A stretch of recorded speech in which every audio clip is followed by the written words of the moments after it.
Go to getbullseyepro.com. Back-to-back world champion Dodger baseball on Sportsnet LA is brought to you by Carl's Jr.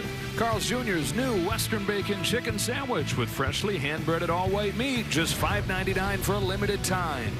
And by your Southern California Lexus dealer, who invites you to test drive a Lexus today. Just about set for first pitch. Down to the field, Kirsten Watson. Thanks. Miguel Rojas will be splitting time at short, guys. All right, Kirsten, and between Mookie being out and this being a Sunday getaway day, this is a one-of-a-kind lineup here so far this season. Rojas up to hit second. Teoscar Hernandez back in there. Kyle Tucker gets the day off. Pages slides up and hits fifth, with Call getting the second straight start. Espinal and Rushing, second start period this year. And Alex Freeland hitting ninth at second base. That's brought to you by your SoCal Helpful Honda dealers. So after a delay of 2 hours and 15 minutes, we are ready for baseball. Off we go with a fastball inside from Foster Griffin. 1-0 on Shohei Ohtani. Griffin was a first-round draft pick in 2014 of the Kansas City Royals. Long path to get to the major leagues from there. Breaks in 2020 and blows out his elbow in his very first game. So undergoes Tommy John surgery. Gets back to the big leagues 2 years later for a few games out of the bullpen and gets released. 3 years dominating in Japan, and here at the age of 30 he's back in the big leagues on a one-year deal with the Nats. He switched up his arsenal already. He can throw about 7 different pitches, but mainly the 2 successful pitches so far this year in his first start against Philadelphia, the sweeper and the cutter. He's not going to intimidate you with velocity, but he's going to move the ball in 2 different directions for sure. 2-2 on Ohtani. Comes into this season with 5 career major league strikeouts from that smattering of games a few years back. One of those 5 strikeouts was against Ohtani in relief when he was pitching for the Royals.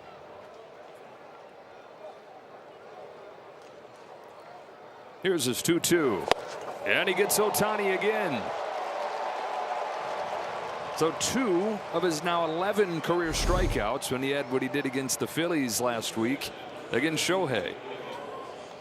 Not a very special breaking ball. Shohei just misses it. That's the kind of pitch he would love to hit. And if he'd have hit it out of here, it would have been called a hanger. 1 away in this first inning. Miguel Rojas starts at shortstop for the first time this year.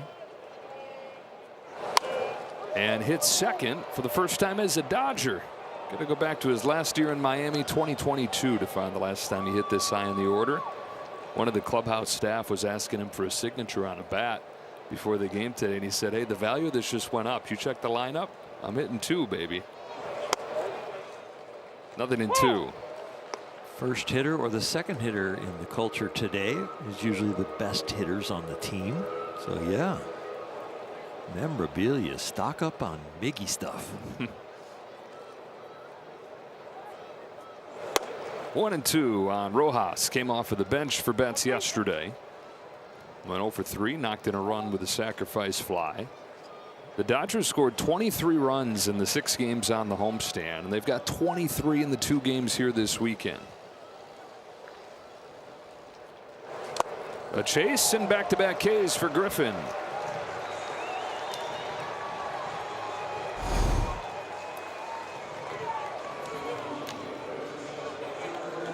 So far, it looks like they are just trying to figure out who he is, what his delivery is, and what his pitches are going to do. Those are some pretty weak swings. Beat the Phillies on Monday in his DC debut. 2 runs over 5 innings. Struck out 5 in that game. Didn't walk anybody. Teoscar Hernandez watches ball 1.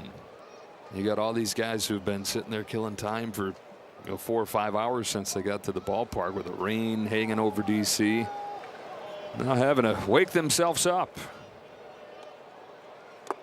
2-0. 3 hits for Hernandez in the first game of this series, and then he had yesterday off. Teoscar was 1 for 10 in the season opening series against the Diamondbacks, but 7 for 15 since.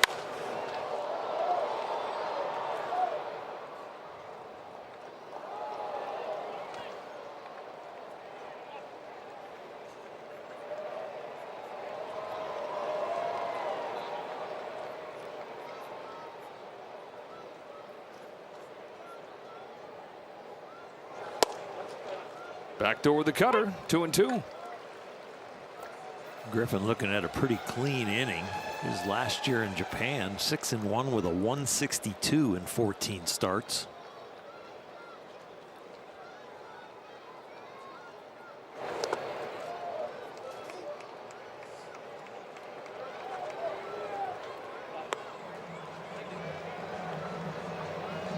One of the original reasons the Dodgers signed Teo was to dominate left-handers, hitting in the 3-hole today.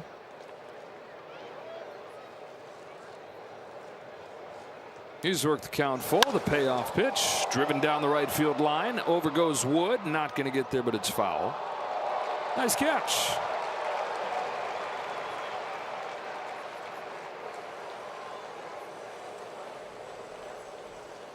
(13-6) win on Friday. 10-5 win yesterday. Dodgers now 6-2. Nationals are third in the majors in runs scored, but they've got a 6 ERA as a team, so they've dropped 4 in a row. They're 3-5. Griffin has struck out the side in the first inning, so the bat's a little bit sleepy. You have to wake up in time for the start of this game. Rookie Sasaki's ready to rock his second start of the year after this break.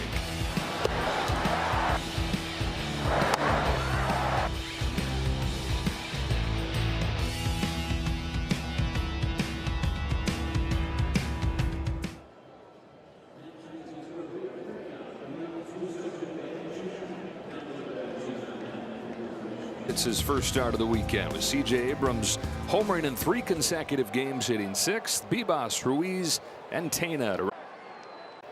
First pitch from Sasaki is a fastball that's dribbled on the ground left side, and 1 pitch, 1 out. Santiago Espinal throwing Wood out. So for Sasaki, who admitted after last start that he went into the game without any confidence, 1 run over 4 innings. The 2 walks the key part, because he had walked about 2 batters per inning during spring training. Didn't get any support, ended up with an L, but it was a step forward coming out of spring training with an ERA over 15. Nasim Nunez, switch hitter, climbs in, bats left-handed. Sasaki delivers and misses away. 4-seam fastball, slider, and splitter. The slider will sometimes get charted as a cutter.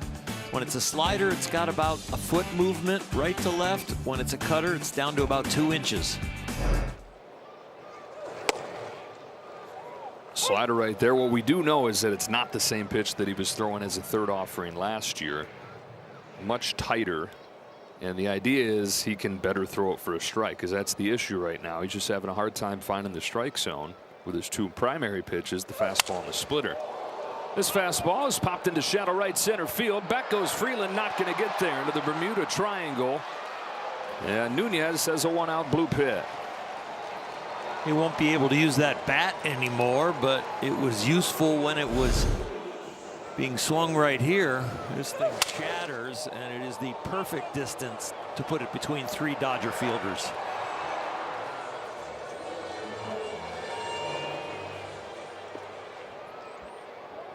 Nunez aboard, and he's got good speed. 20 stolen bases out of 23 in his career. Luis Garcia, one of their top hitters so far this season.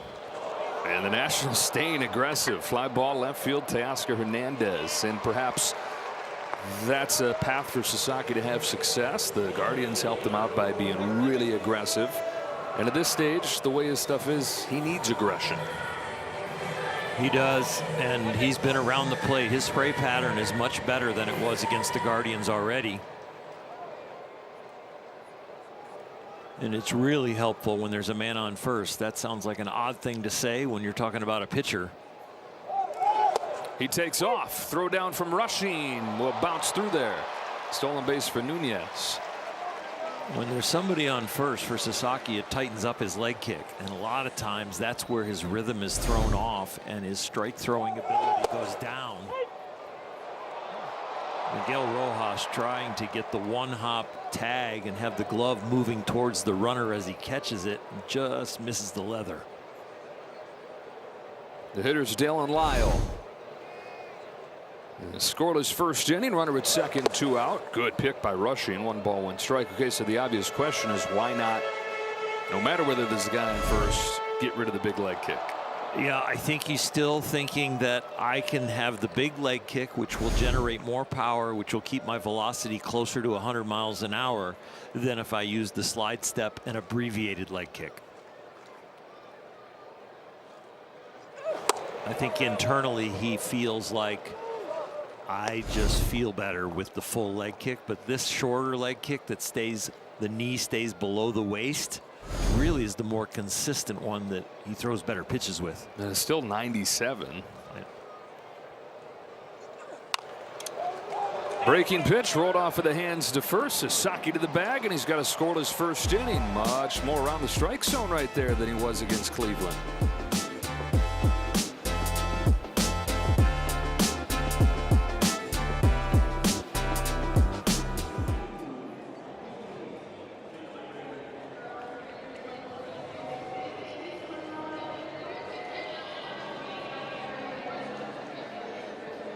Did it on the first two pitches that he saw yesterday. 2-run double in the first inning, 2-run double in the second inning.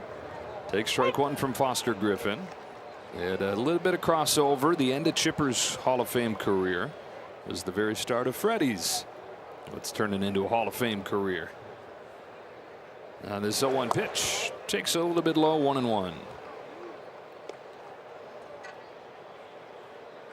It's no surprise that Freddie hits a lot of doubles, just the way he sprays the ball all over the field. And no surprise that he swings at the first pitch if he likes it. He is very aggressive, but he is very selective also. Good model for these young players. We're talking about trying to hone in that selective aggressiveness. First pitch, he is hunting something, and if he gets it, he attacks it. If he doesn't get it, he just kind of spits on it. Active leader in a lot of categories. He'd love to get that average up one tick. 299 for his career. Up the middle he goes to Nunez for the first out of the second. He's asking him about Chipper and passing him in the doubles list. That's great, but he said, what about home runs? Chipper's got 468. Freddie's at 369. Simple math there is he'd need 25 a year for 4 years. He's got 2 more left on this current contract, including this year, and he has said he would like to do another 2-year deal after that, which would take him through his age 40 season. So the question not as much can he play long enough, it's can he hit 25 home runs a year until he's 40. He said, can you picture me just hanging on trying to pass Chipper, just one more home run. Kershaw will be around just to remind him, like Freddie was with 3,000 strikeouts. Yeah, because Freddie was the guy in Clayton's ear, right? Like, lean into it, man. We know you want it. It's all right. He's yelling from first base at him when he was on the mound at what number he was at. Andy Pages here. No hotter hitter than this man. 9 out of his last 12 with another 3-hit game yesterday. And hitting 500, second in the big leagues. Those 15 hits leads everybody. He is spraying the ball all over the field. He looks like a professional hitter. He has covered up his Achilles heel, which is chasing the slider away. He does look aggressively selective. 2-1 from Griffin. Pages leaves it up and away for ball 3. Dave Roberts said he was still working through what the lineup's going to look like on a normal day without Mookie Betts in it, but he is hesitant to move Pages too far up.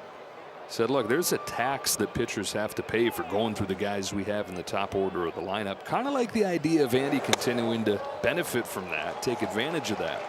He's got a 1-out walk right here. Yeah, the first base runner for LA. Well, the other hitters have had their resume and had that responsibility of hitting near the top of the order. And Andy, when has had that in the past, last year, just struggled with it, with a little bit runners in scoring position, being a little too aggressive and chasing out of the zone. So Dave wants him to get real comfortable with this theory of hitting that he's using right now. Back-to-back starts for Alex Call. After he went the first 7 games of the year without seeing one. A couple 2-strike hits yesterday. Started for Teoscar Hernandez yesterday. Does the same for Kyle Tucker today. Both those guys set to play all 3 in Toronto. After taking that shot in BP off the chest, I was glad to see him get a few hits. Good lead at first for Pages. 1 ball, 1 strike. As far as how to divvy up the playing time in the middle infield with Betts out, Dave Roberts said that it's going to be a split between Rojas and Ha-Seong Kim at short. Alex Freeland's going to continue to get pretty much everyday reps at second, which is a vote of confidence for him and not wanting to disrupt what he's established. You know, he had beaten Kim out for the job, and then Kim shows up because of another injury. The thought is, well, you don't want to have Alex looking over his shoulder when he's done nothing to justify Kim being here. It's the injury that's brought Kim here. So most of Kim's playing time is going to come at short.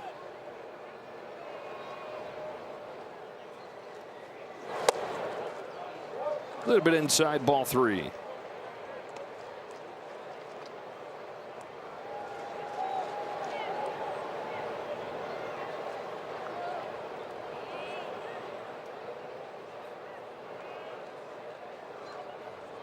Alex Call against his old club. 3-2. Drafted by the White Sox was Call. Traded to the Guardians. They released him, and the Nationals picked him up and gave him another chance. Handful of at-bats first couple of years. And then he came up in 2024 after starting in AAA. Bunch of injuries that they had, and hit above 340. Takes it upstairs for ball 4. Back-to-back walks. And the Dodgers with a threat here in the second. Much different inning here in the second than it was in the first, with the 3 Ks on 3 different pitches. He struck out with a sweeper, a splitter, and a cutter, but right now struggling to find the strike zone. Arm side high. How about that? That first inning was the first time the Nationals have had a starter strike out the side in the first inning in almost a year. Back to April 16th of last year. Ball 1 on Espinal.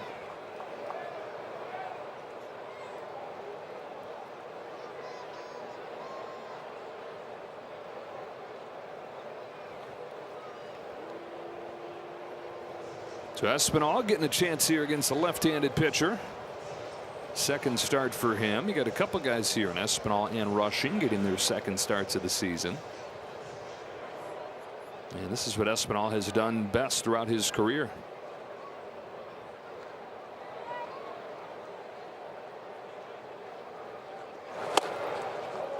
Ball and a strike. Out of Santiago, Dominican Republic is Espinal. Originally was a Red Sox farmhand, traded to Toronto at the deadline in 2018. He was on the other side of the deal that helped produce a World Series MVP that year. He went to Toronto in exchange for Steve Pearce, who of course went to the Red Sox and beat the Dodgers in that World Series. Espinal was up to the big leagues a couple years after that and was an all-star Dodger Stadium in 2022. On this 1-1 from Griffin, he tries to lay off and does. He's ahead 2-1.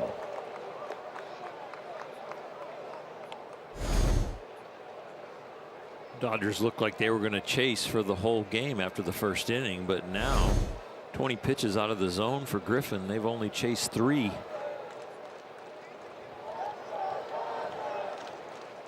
Pages at second, Call at first. Griffin to the plate. Espinal pulls one left side. Backhand Abram goes to second, and Nunez holds his foot in the bag.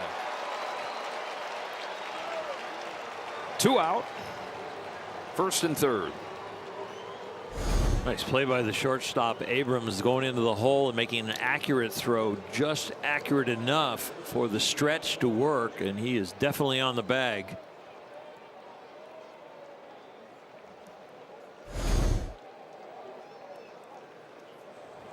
So it'll be up to Dalton Rushing here with 2 gone in this second inning. Only his 3rd at-bat of the year.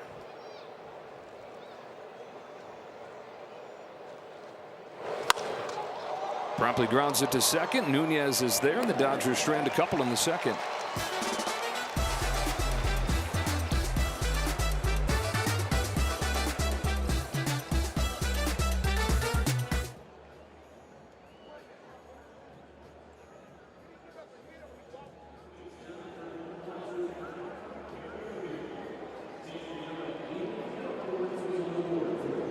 per inning to get through his 4 innings against Cleveland. Just 9 pitches in that first.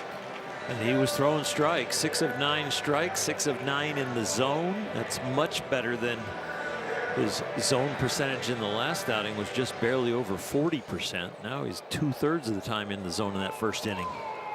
Mookie Betts, first day on the injured list, taking this one in. Joey Wiemer leads off the second and takes a ball from Sasaki. Well, Wiemer got one of the last spots on the roster for the Nationals. Homered in his very first at bat and went on to tie a major league record by reaching base in each of his first 10 times up. And he hadn't seen the field the first 2 games of this series. Hey, come on, Skip, what do I got to do? Yeah, I got to actually break the major league record with that. Get me in the lineup. Tied Carlos Delgado's record. Back in 2002, Delgado reached in the first 10 times up.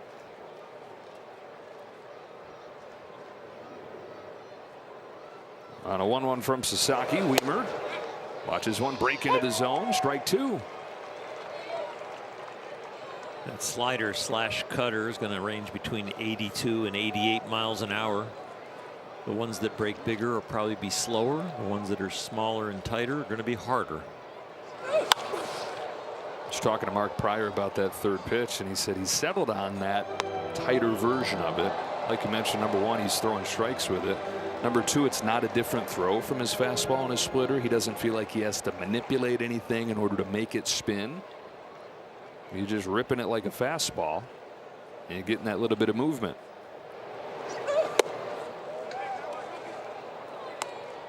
Yeah, if you think about the baseball and cutting it in half like having an equator, you just want to overweight one side. So for him, the right side of the ball he would overweight and then just throw it with his fastball delivery.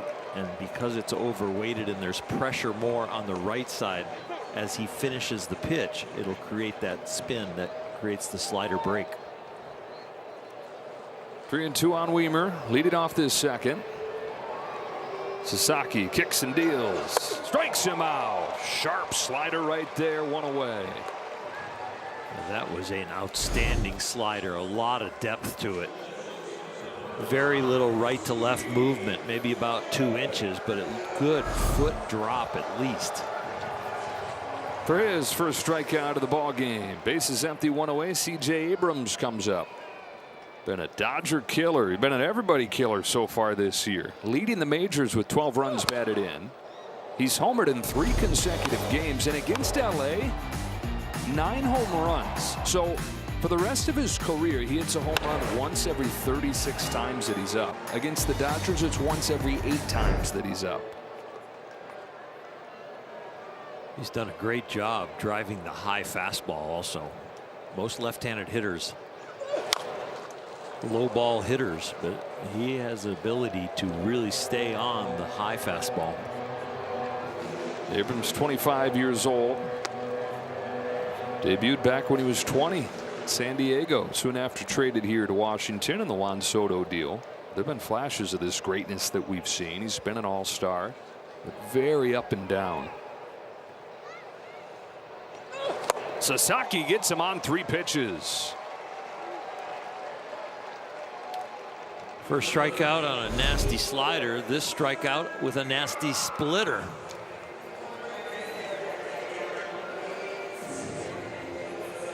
Just that tumbling action.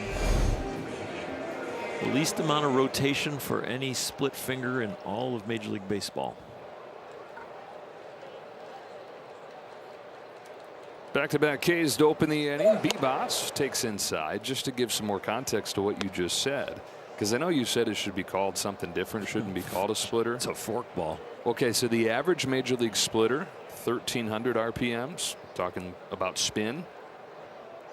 His splitter is 400 RPMs. It's like a knuckleball. It comes out of his hand, and so there's more cowhide, not laces, hitting against the air between the pitcher's mound and home plate, and that weight on the laces, it makes the ball fly straighter. On the cowhide, it makes it deflect. Bebas down the line foul. So if you think about a knuckleball pitcher's trying to throw the knuckleball to home plate with about 1 to 1.5 rotations. And so that cowhide is pushing on the air and the ball just dances. And then a 4-seam fastball, you're trying to get the seams to cut through it so it moves fast and it really maintains its altitude.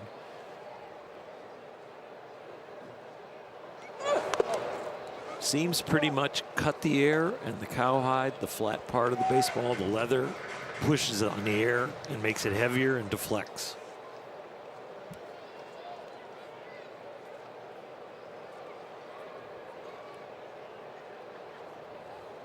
Two and two on Jorbit Bebas, who's been one of their best hitters. 4-game hitting streak going for him. Fastball buzzes the knuckles. He says, He's trying to get a little swagger, Jorbit.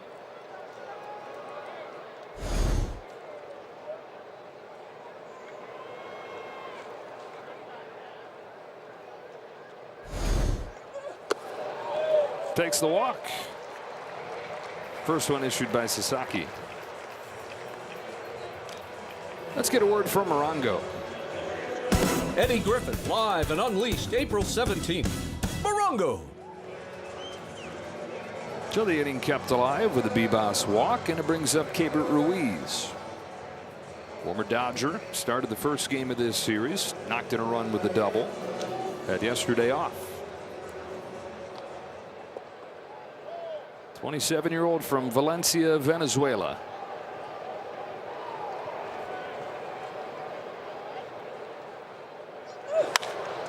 Lifts the first one he sees to center field for Andy Pages. And a couple scoreless innings in the book for Sasaki.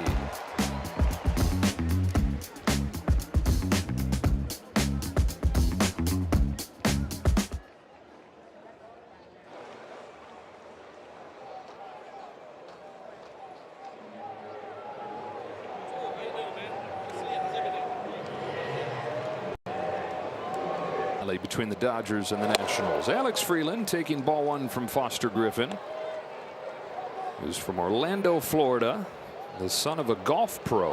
And for a lot of his childhood, he thought golf might be his route. Until he hit a big growth spurt when he was in high school, started throwing harder, that he thought, all right, maybe baseball's the way to go. And he said, I want to be the next Clayton Kershaw. And so that's why you see him wearing 22. Kershaw's always been his favorite. This is 1-1 to Freeland. No, caught the corner. 1-2.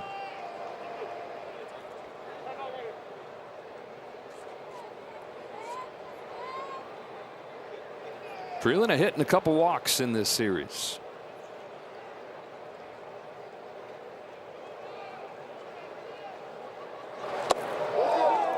Went around, fourth strikeout for Griffin.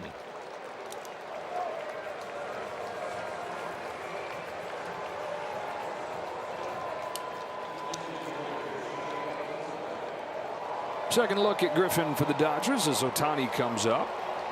Shohei, who had 3 hits on the homestand, has 4 the first 2 games here.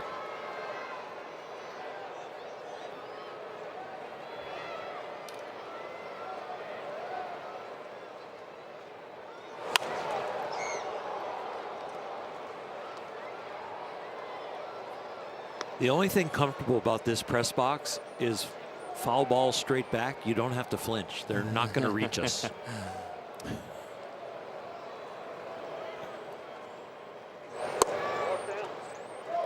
Get a nice view of the Capitol building looking through. Yeah. Right. Only way you would have that is if you were up here.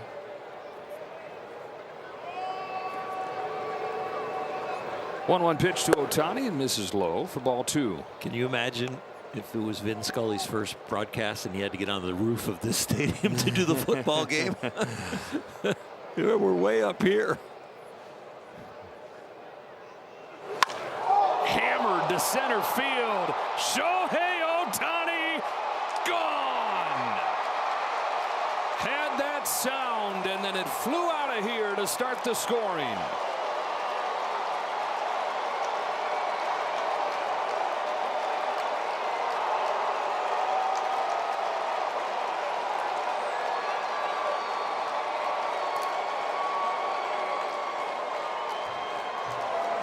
His second home run of the year. His first was to right field here. This one to center field. And of course, he's got oppo power. Does not play favoritism to which field he can hit him to. He decides to take this one to the deepest part of the ballpark. Dodgers up 1-0 on Ohtani's second home run of the weekend. The team's 14th of the year to lead the majors. Rojas takes in the dirt, 1-1. Ohtani hit the first of the 5 that they had on Friday. And Dave Roberts remarked how not all 5 of those were created equal. Shohei doing it kind of let everybody else breathe a sigh of relief.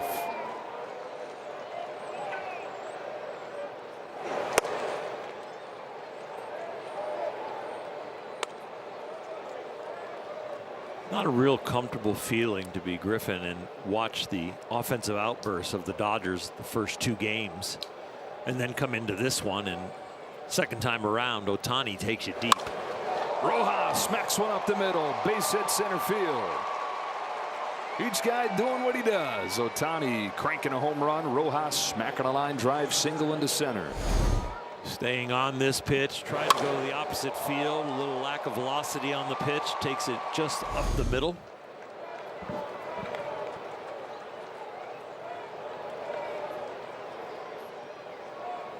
Oh, man at first for Teoscar Hernandez.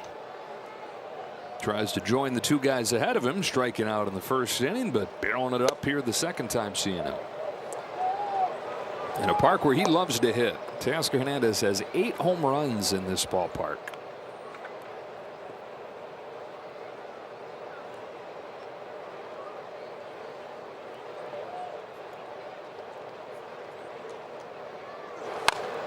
Punches one right side. It's got eyes. It's into right field, and it's 3 straight hits from the top of the lineup. A blast, a line drive, and a dribbler. They all count. Ohtani's counted the most. Does this mean Freddie Freeman's due to have like a little infield single? I think double down the left field line. Okay. Slicing double because of the left-handed breaking ball. He stays on it. I just meant if we were going to continue reducing the distance. That's true. Yeah. Let's get a word from Carl's Jr. What the cluck? The new Western Bacon Chicken Sandwich. Only at Carl's Jr. Freddie joked about the home run leaderboard. See if he could pass Chipper on there. Need 100 of them still. The one that's not joking for him, though, is the 3,000 hit club. And when you look at if he's going to play another 4 years, as he's talked about, he would need roughly 140 hits a year. Something he's accomplished all but 1 season in his career. So 3,000 for him, more than any active player, a realistic goal.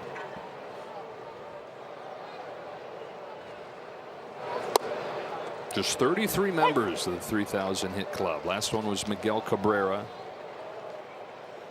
You guarantee 4 years of health. I think he has 3,000 hits for sure.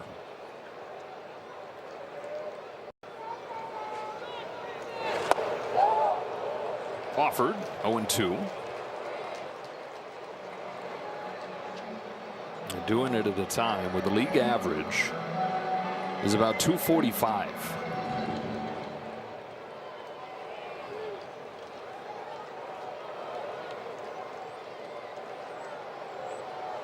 First and second, one away. 0-2 pitch to Freddie Freeman. Bounces in there. Ball 1. Freddie hit 295 last year. That was good for 3rd in the National League, but not good enough for his standards. 282 the year before, and what was the hardest year of his life for many different reasons. Trying to get back to what he had done perennially. We just showed his career numbers, and if he plays for 4 more years, let's say he plays 150 games a year, he's going to have 3,000 hits in under 3,000 games, averaging over a hit a game. That kind of consistency is how you get to 3,000. It'd be interesting to see out of the 33 guys in the club how many would be able to say that. Yep. I think I saw that he played 2,188 games, I think it was on the graphic. And so, you know, add 600 games to that, be around 2,788. And if you got the 3,000 hits, that would be outstanding. Another 2-2 pitch from Foster Griffin. Freeman flies it to left field. Lyles coming on. He's there. And Freeman's out number 2. He tried to match my prediction. Yeah. Just got it in the air too much. First time through the order for the Dodgers, 0 for 7, 2 walks and 4 Ks. Second time through the order, that's the first out. They were 3 for 3, the first 3 hitters. Picking on the cutter, which is a pitch the Phillies had no luck against facing Griffin last week. All 3 hits for the Dodgers have come against that pitch. Pages walked his first time. As Rojas at second, Hernandez at first. Waves and misses over a curve.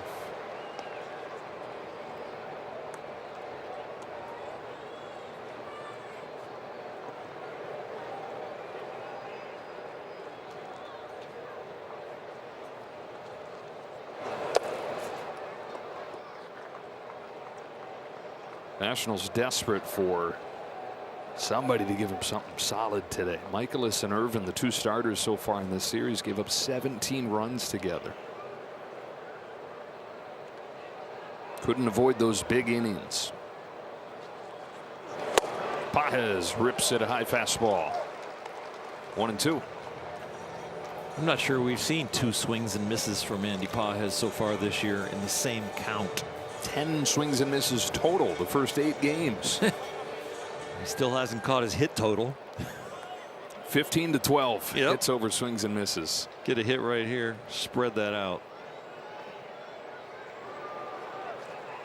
The 1-2 flips it down the line, foul. Got a hit on a pitch like that yesterday. Yeah, this is a little different at bat than we've seen. He's swung and missed the 2 times. The first one, it looked like he lost his balance. That one, he kind of lost his balance also. Chased a high and away fastball with the second pitch. Get back into your game right here. See what he gets on 1-2 from Griffin. Here it is.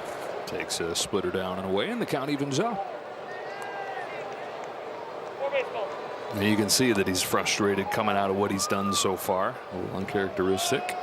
Yeah, Griffin's arm angle is really low, coming far from the first base side, and he's trying to hit that outside corner. It's got to feel like it's a mile away from Andy. 2-2. Got him. 5th strikeout for Foster Griffin. Shohei Ohtani, though, did not miss. Echoes through this ballpark. The crack of the bat and then the flight of the ball. 1-0 Dodgers, middle 3.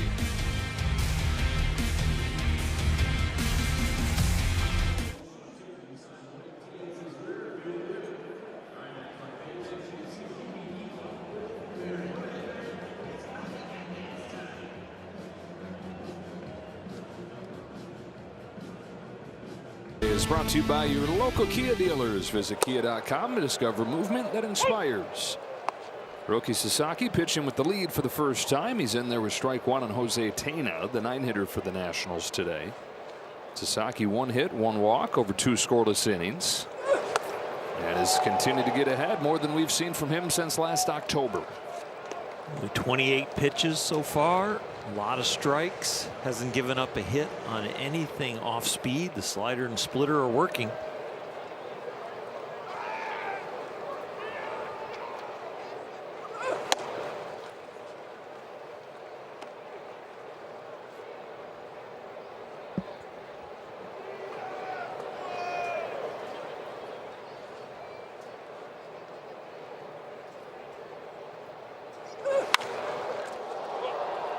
Left center field. Teoscar Hernandez and Andy Pages. It's Pages from center for the first out.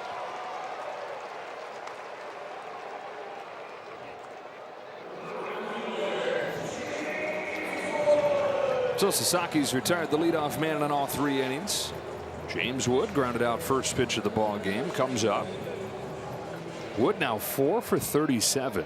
16 strikeouts this year.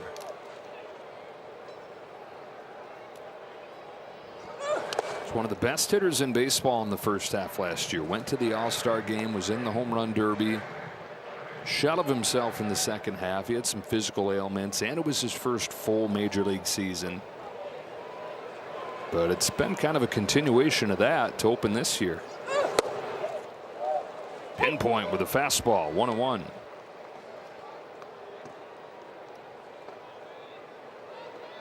He chases less than average. He's a really patient hitter, sometimes too patient where he puts himself into bad counts. But it's not like he swings and misses in zone more than anybody. So when you really dive into the numbers, it's hard to find why the strikeouts are so extraordinarily high.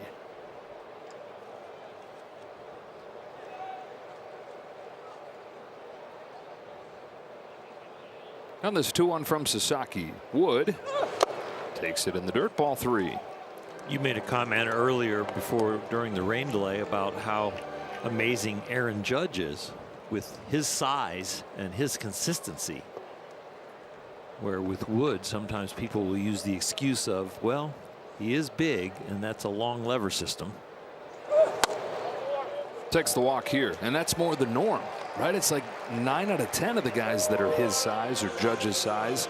The swing gets too long, the strikeouts are through the roof, and they might hit for some power, but the average is never going to be pretty.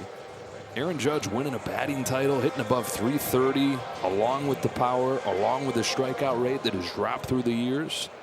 That's why you're looking at one of the all-time greats.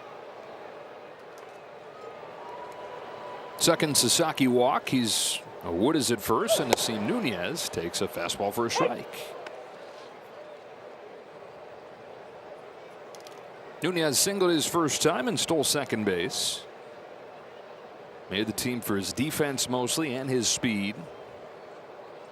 Yeah, it's been back and forth between AAA and the majors last couple of years. That defense showed up right away. He had the defensive play of the week opening week at Wrigley Field. He's playing shortstop and was shaded up the middle behind second. Had this diving play into short left field, and they got up and threw the guy out at first. And that is what he's known for. Born in the Bronx, a couple months after the Yankees won their 3rd straight World Series in 2000, and he grew up wanting to be the next Jeter, like a lot of kids his age. He was right there, right in the backyard of the Yankees, watching that unfold.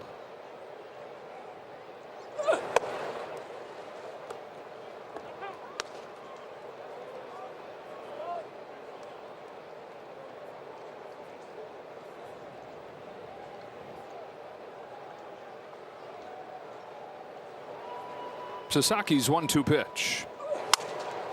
Crack bat flare, center field. Andy Pages for out number 2. I think that's the second bat that Nunez has broken against him. One jam shot, and now that one off the end.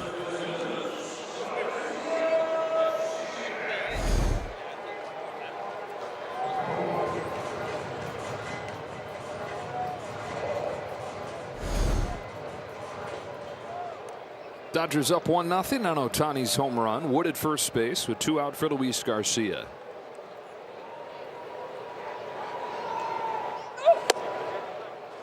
Sasaki grunting that fastball in there at 97. Velocity down a tick, but I would love to see him have a really good outing and have the velocity be down a tick. Maybe he'd think about a little bit more about hitting spots and not about throwing it hard. Because you would every time choose 97 with command over 100 with not. Yep. All day long.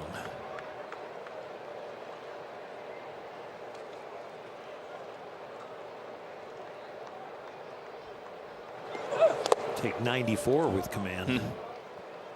With that splitter of his and that slider he's shown today, his velocity could be anywhere from 92 to 100 if he has command and has that split finger and that slider. Would be a winner for sure.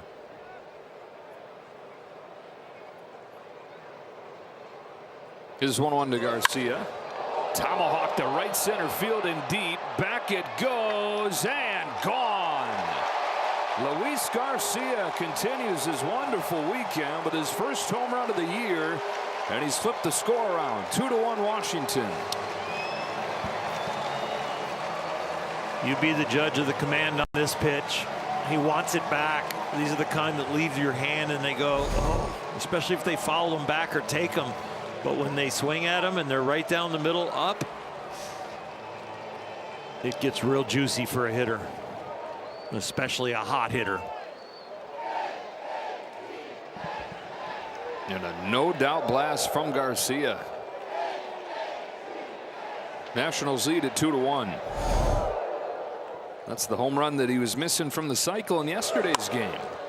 Well, Dylan Lyle into center field. Pages chugs forward, makes a running catch, and ends the inning.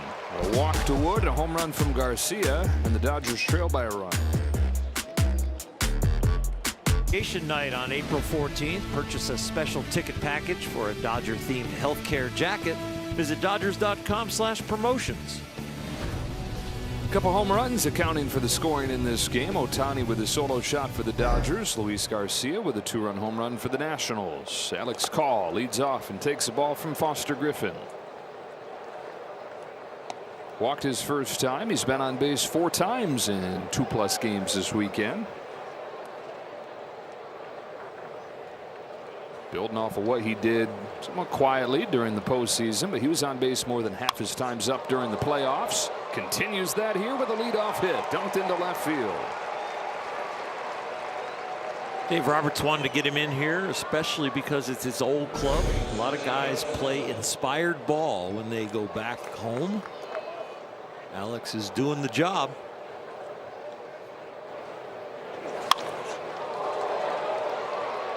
Well, the next guy coming up hopes that he's saying the same thing about him if he gets an opportunity these next few days against his old Blue Jays team. Espinal takes ball 1 on a curve. I think we've seen it a little bit with Keibert Ruiz too. He's hit for power against the Dodgers, not against too many other teams. Espinal, who's got a dozen sacrifice bunts in his career, watches a curve miss. 2-0. Washington is pinched in at the corner, especially at third, where you can be a little more liberal without a runner over there.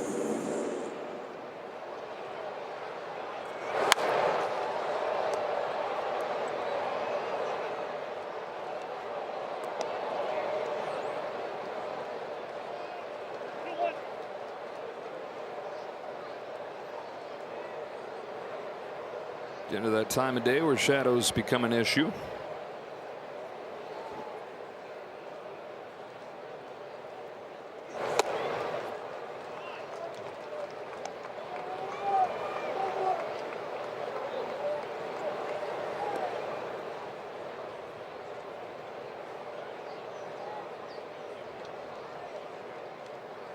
Call takes his lead at first as the tying run as the 3-1 comes home and it's fouled off. Griffin sticking with that cutter. That's the pitch the Dodgers have hit today. 3 of the 4 hits have come off it.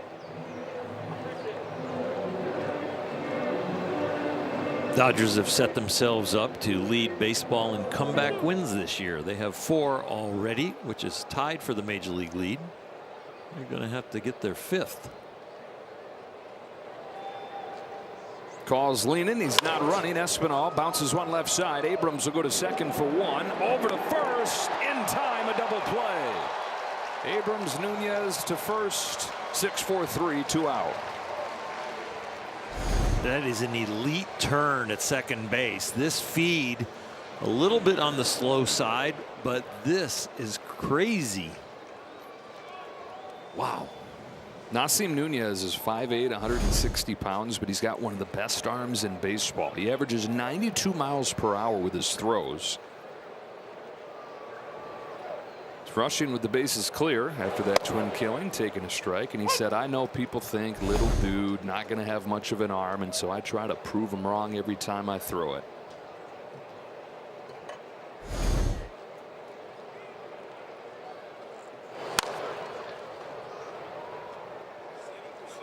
Exceptional body control over there because he is letting it go with all the force that he needed to get that double play. The exhaust of his back leg, the follow through, able to take it over the runner's head. Look a little like Pedro there. It was awesome. Yeah, I think they have just called a pitch clock violation on rushing for strike 3. Man, oh man, when your guy is only going to get a handful of at-bats a week, to have one of them end like that, sour taste. Back-to-back world champion Dodger baseball on Sportsnet LA is brought to you by Jack in the Box. The hot mess is back as a munchie meal for Jack's 75th anniversary. Got the president's race here in D.C. Hiroki Sasaki to Joey Wiemer to open the fourth. He has strike one and a slider. Nationals have a 2-1 lead and a home run from Luis Garcia. Sasaki, who needed 80 pitches roughly to get through 4 innings against the Guardians, is at 45 as he goes into the fourth here.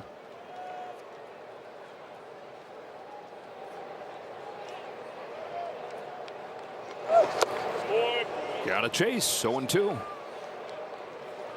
Slider, about 10-mile-an-hour differential from his fastball at 97 down to 87. That one was tight and late.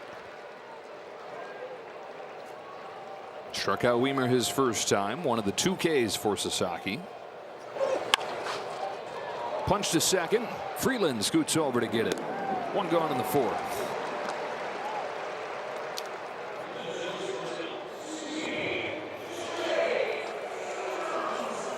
And now C.J. Abrams. Took him just 3 pitches to strike out Abrams his first time up.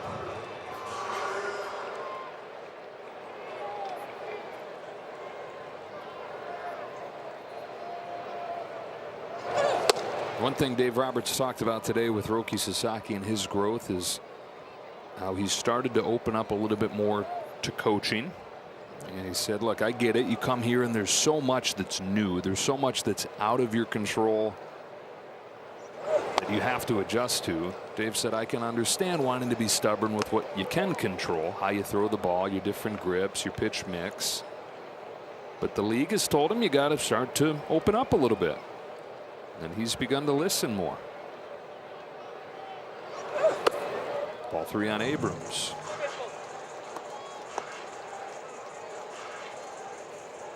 Doc thought going into today, coming out of his last bullpen, as good a spot as he's been in physically and mentally in a long time.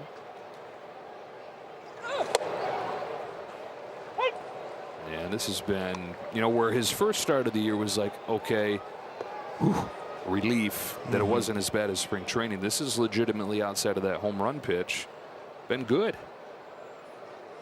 A little bit inside, and he's walked Abrams. Let's get a word from Jack in the Box. Get my new Smash Jack Sliders Munchie Meal for a chance to win $75,000. Welcome to Jack in the Box. His spray pattern today is definitely tighter.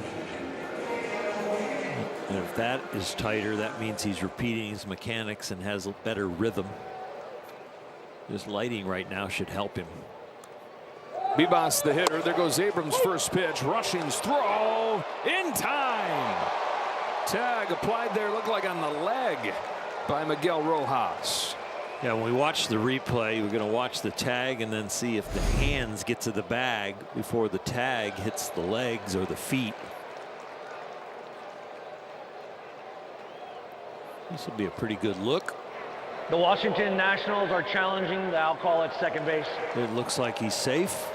Tag was on the thigh, and the hand looks like it gets to the bag first. I think this is the better angle. Ooh, that's going to be real close in New York. I'm going to take some time on this one.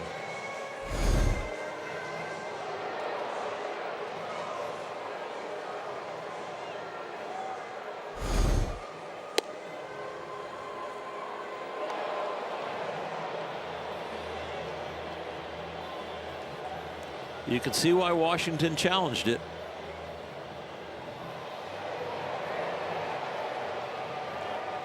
Well, Rushing, who was above average throwing guys out last year, team's been aggressive against him in his 2 starts so far this season. This is going to make base runners 5 for 5 stolen base attempts against him. Are they going to say there isn't enough evidence, though? Because it is so close. After review, the call is overturned. The runner's safe. Washington retains its challenge. This might be the best look right here.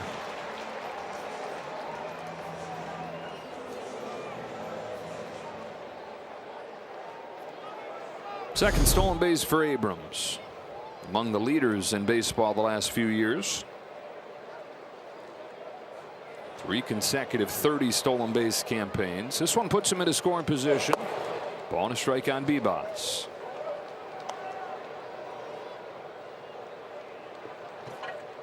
CJ's dad tells a story of when he was 2 or 3. They were at a playground and he looked down at his phone and looked up, and there went CJ sprinting off. Running after him, running after this 3-year-old, and Dad says, I couldn't catch the kid. And he's like looking back at me, taunting me. That's when I knew CJ was special. That's when I knew he was fast.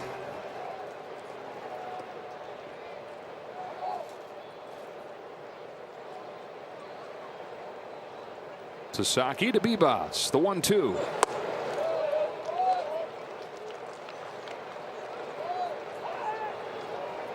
Bibas walked his first time. Sasaki's issued 3 of those.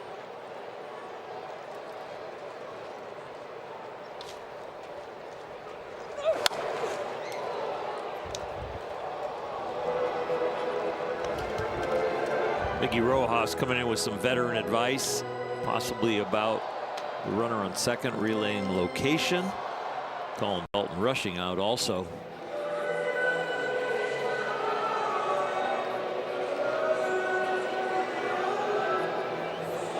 You can combat that if they're relaying location from second base by sitting up down the middle. And then once you start your delivery, you can have your catcher shift to one side of the plate or the other. That's a fair amount of communication going on there without an interpreter for Roki.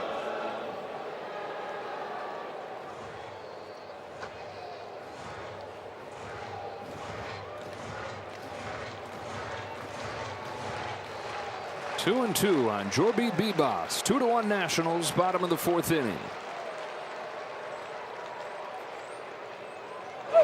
Sasaki strikes him out.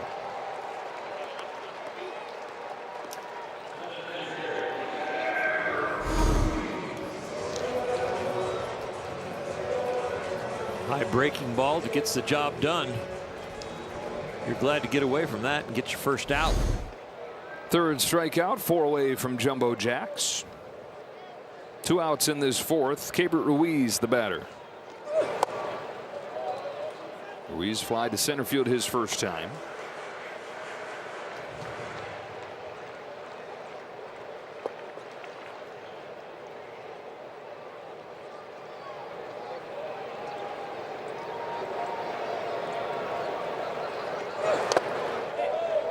Ruiz, who had a home run in his first swing in the major leagues, and he got called up to the Dodgers. They were in Anaheim. He was one of their top prospects at the time.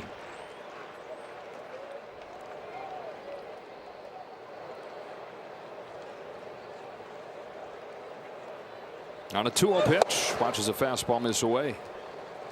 It was a tough one for the Dodgers to part with, even though they were getting Trey Turner and getting Max Scherzer in that deal in 2021. It was Ruiz, it was Josiah Gray, who's dealt with injuries in his time here.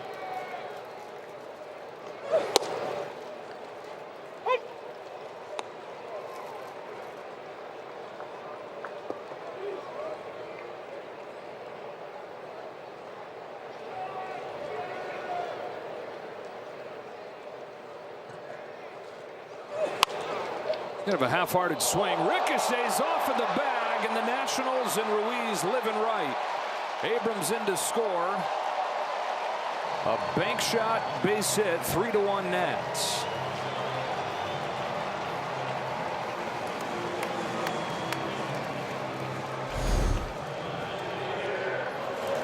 We end the inning with a pitch clock violation.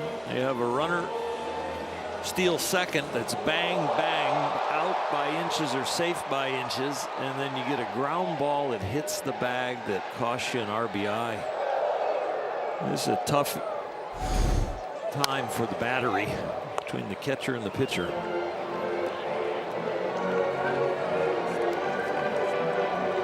So the lead is 3-1 for Washington. Statcast gave that bouncing ball a 4% hit probability. And then it found the base and found right field. Tanu flied to left his first time.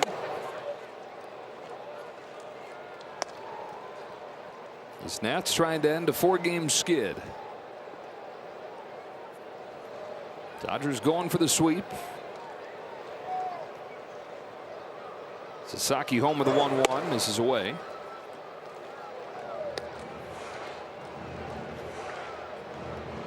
Earlier I said the spray pattern was a lot tighter. It's starting to widen now.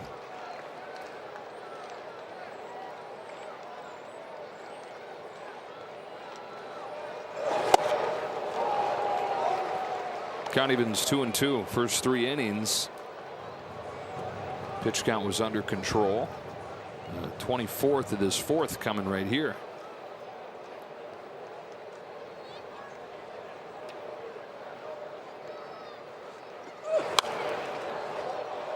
The slider has been the better command pitch of the 2 off-speed pitches. He's been able to use it to get back into counts, been able to use it to, when in even counts, get ahead.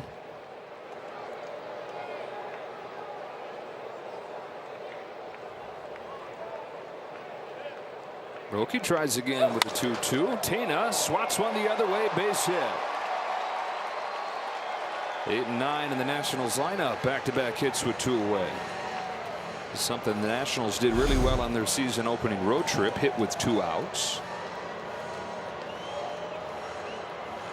Nationals fortunate on the last 2 hits. This one 6-8 inches off the plate. He just sticks his bat out there and finds some air.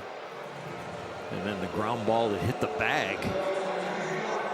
Sometimes baseball probabilities work against you, but the reason they're working against Roki today is because of the 3 walks. 2 have scored. The free passes will make the baseball probabilities bite you.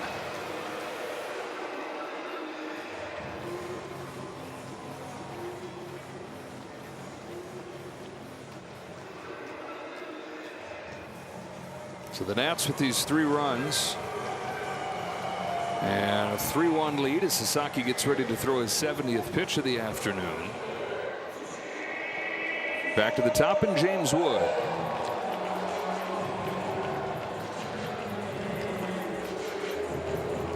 Three runs on 4 hits, 3 walks. Wood has one of those walks. Came ahead of the home run from Garcia last inning.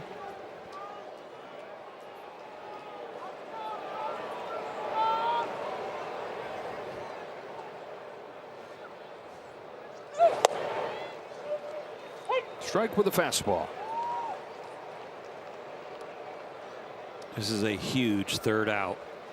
This guy could turn this into a little bit of a laugher if he goes deep and get him out. Keep the Dodger offense close. Ahead of him 0-2.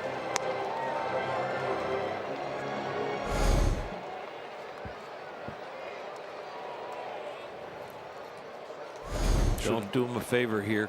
Throw something with some spin on it, or the splitter. Wow, on a 2-strike pitch, put it on a tee. Pages to the wall. It's gone.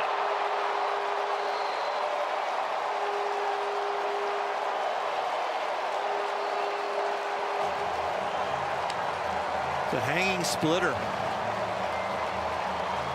He got him on the pitch before with the check swing and just buried it. And so you know that the hitter is swinging the bat. And so you have to put it in the dirt. And you make a mistake like that, you're going to pay. It's again the order of the off-speed pitches. You want to go from good to better, not good to worse. What a terrible time for a splitter that rarely is in the strike zone to be right down the middle.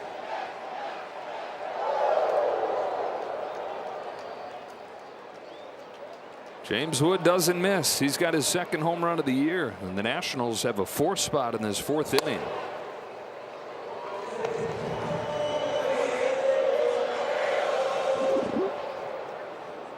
2 out, 2 strike hits. Take it from 3-1 to 6-1.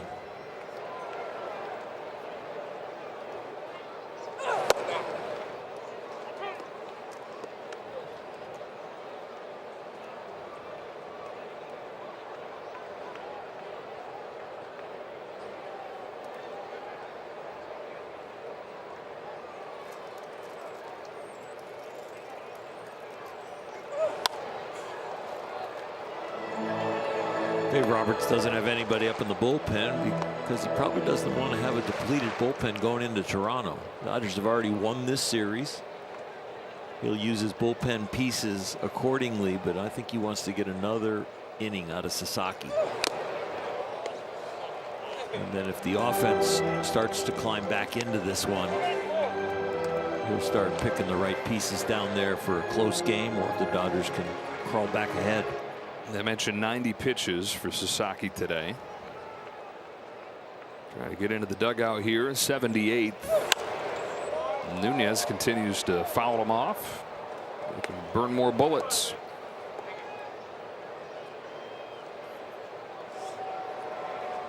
Just such an edgy inning with the throw to second base that almost got the runner. The ground ball down the line that had a 4% chance of being a hit. Line to center field for Pages, and that'll do it for the 4th. But the Nationals take advantage and score 4 times.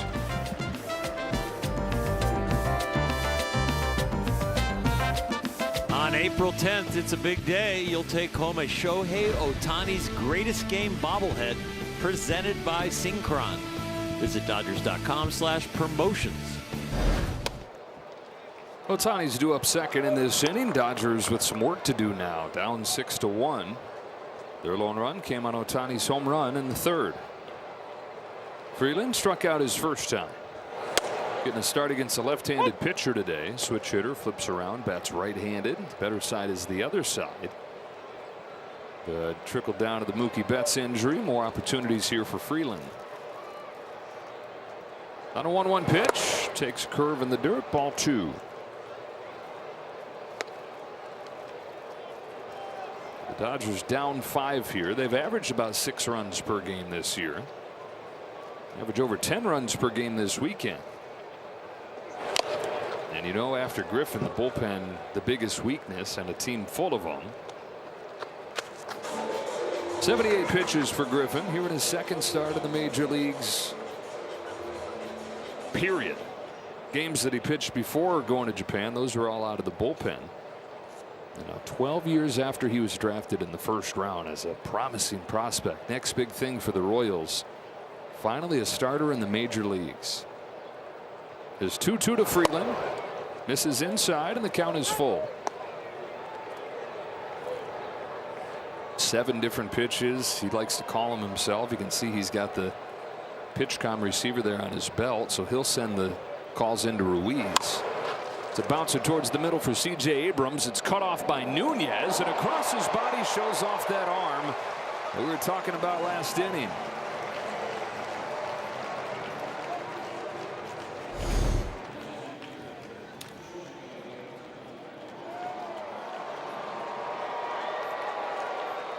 That's a very athletic play. To get the leadoff man, important in front of this guy.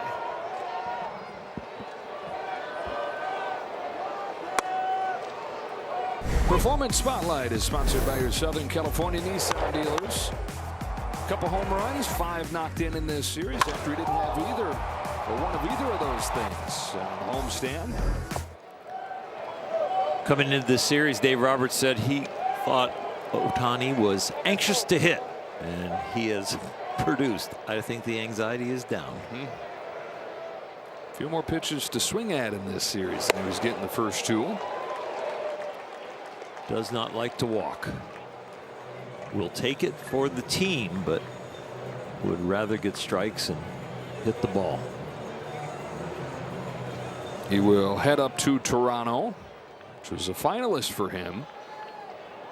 He's a free agent a few years back.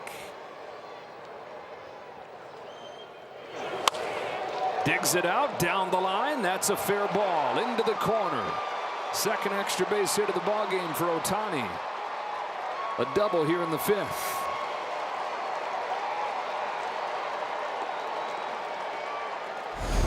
Well, the biggest weapon just hit a double, but the guy coming up to the plate is a weapon against left-handed pitchers this year. He is 4 for 8. Miguel Rojas is off of lefties. Maybe he can help push Ohtani around.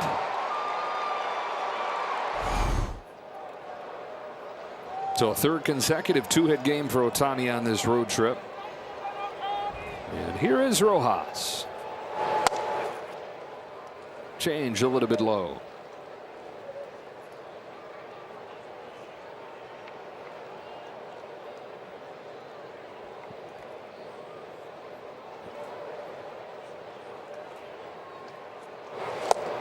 What kind of reception do you think he gets from that Rogers Center crowd when he's introduced tomorrow? Yeah, same as Will Smith.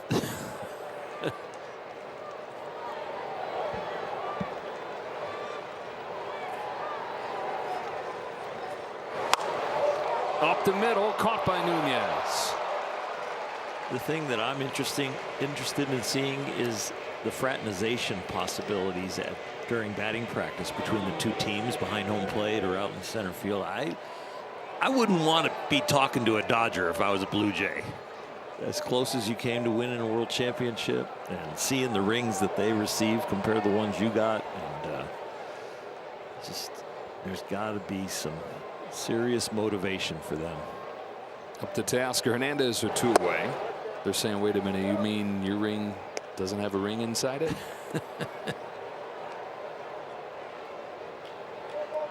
If they three-peat, do they get a ring inside a ring inside a ring? I don't know. The Inception ring. 1-1. It'll be returned to Toronto for Teoscar as well.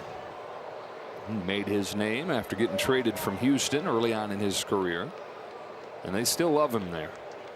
He was the one Dodger who would get good hands from the Toronto crowd when he would come up each time.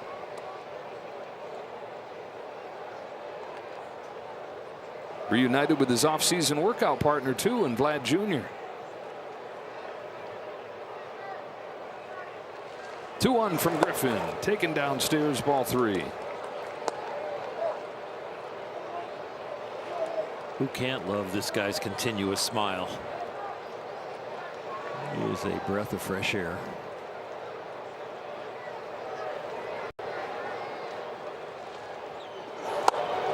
Takes the walk.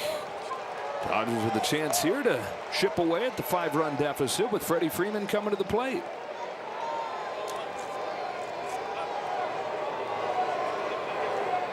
Got a mound visit coming here. Gives us a chance to check in with Kirsten. Thanks, Joel. Of course, we've been asking the guys a lot about just kind of what they're expecting going back to Toronto, the scene where, of course, they won the World Series. And I think Justin Robleski's response has been my favorite. I said, what do you think's going to happen? He goes, oh, I'm for sure getting booed, guys. As he takes the ball tomorrow. Reliving it all. It'll be a fun chance to go back through some of the moments. It's like you can talk about the World Series and you can do a full hour on that, or you can talk about Game 7 in particular and do a full hour on that. So many things throughout the series that get lost because of Game 7. So many things within Game 7 that get lost because there were just so many things. Freddie Freeman, who is the Game 3 hero.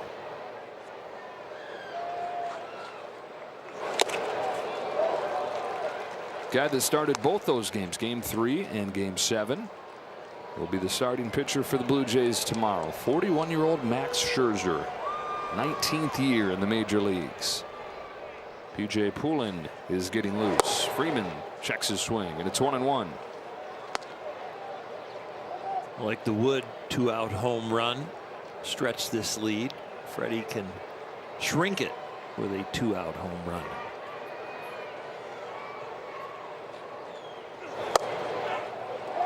He's ahead 2-1.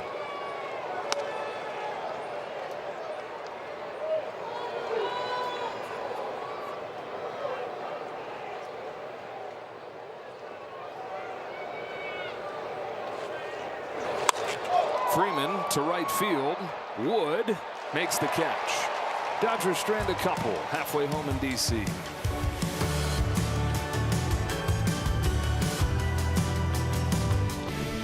Back-to-back world champion Dodger baseball on Sportsnet LA is brought to you by your Toyota dealers. We make it easy. Luis Garcia leads off, fouls off Sasaki's first pitch. Cherry blossom season here in D.C. Those cherry blossoms came as a gift from the mayor of Tokyo back in the early 1900s. Symbolic of the friendship between the two countries, which we get reminded of all the time watching Dodger baseball.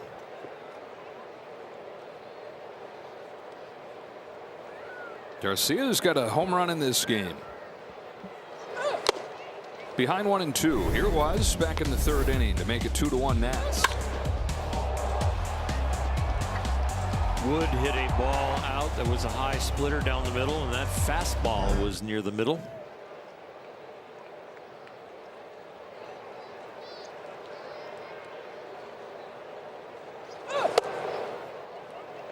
So how should we feel coming out of this game from Sasaki? So far, I would just watching it.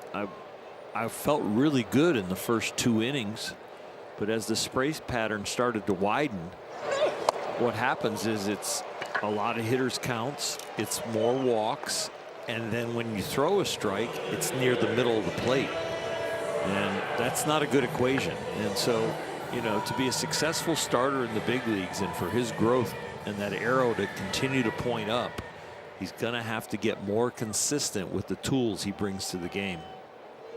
Strikes out Garcia, brings up Dalen Lyle. What happened there to Dalton Rushing, like right before the pitch came home? It's like a little dirt came out of his glove or something, maybe, as the ball hit. I don't know. It was before that. And he pulled his earpiece out. Oh. That had something to do with it.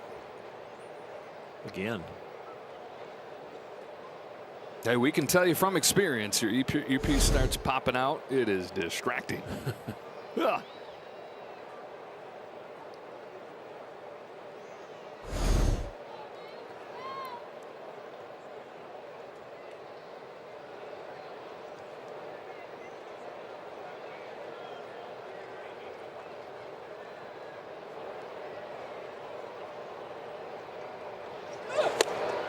One ball, one strike on Lyle. I was thinking the other day, why not have the umpires wear an earpiece in this day and age of it's harder and, you know, on the corners and you get judged, to have an idea of what's coming? Exactly. It is outstanding the way they call a game and don't know what's coming, and now the catchers have that advantage as far as challenging the ABS and the umpire. So yeah, you might as well let the umpire know what's coming too.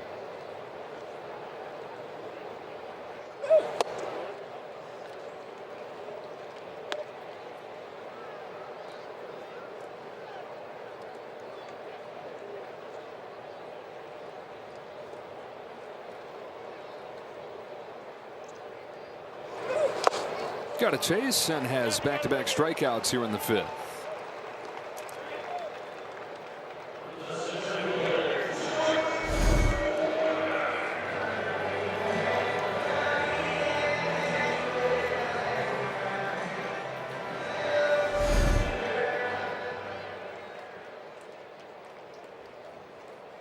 Sasaki looking to get through 5 innings here. Joey Wiemer, the hitter, 0 for 2. Grounds the first one he sees to Miguel Rojas. And a 1-2-3 fifth.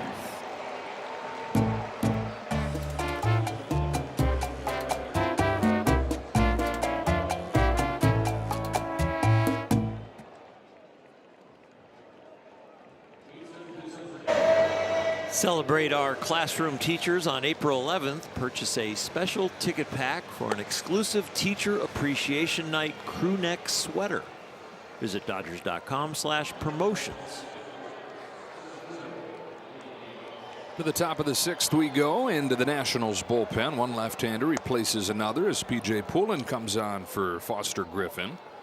And through week plus of this season, you can understand why they would go with a left-hander. Dodger hitters against lefties have an OPS 240 points lower than they do against righties. It's Pages to lead off.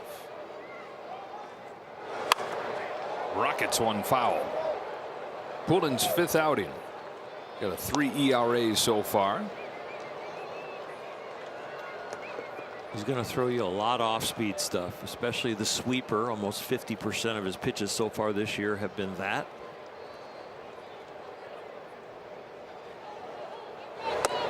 And that changeup right there.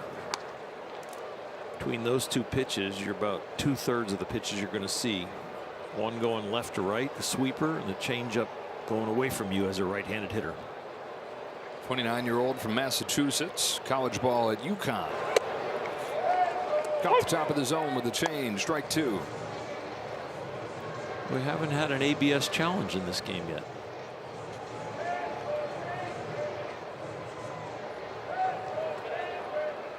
Game 1, the Nationals ran out of challenges. Game 2, Will Smith was very accurate with his challenges. I think he was 2 for 3. Pages down swinging, his 2nd strikeout today. 1 out in the 6th.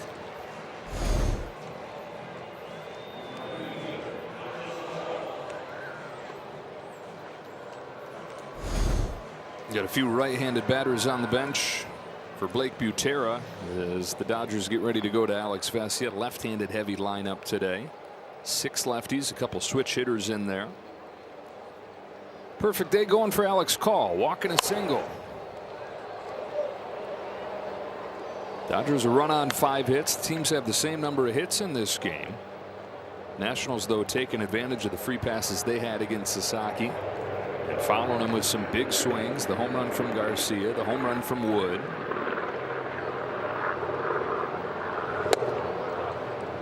One and one on Call.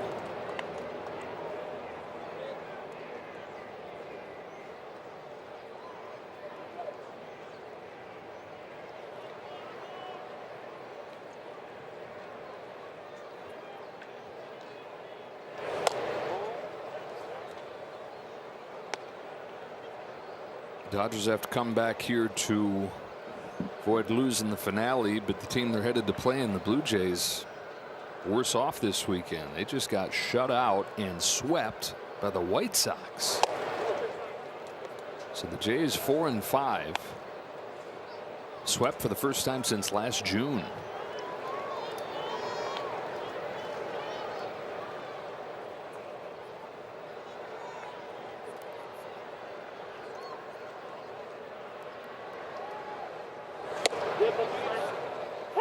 Three and two on Call.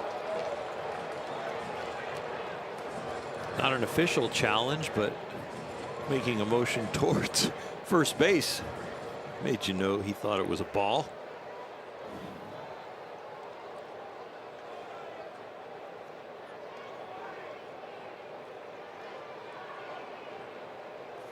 On a 3-2 pitch. Alex Call ropes one to left field, another hit.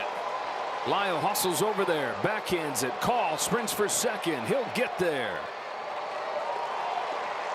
Walk, single, double for Call.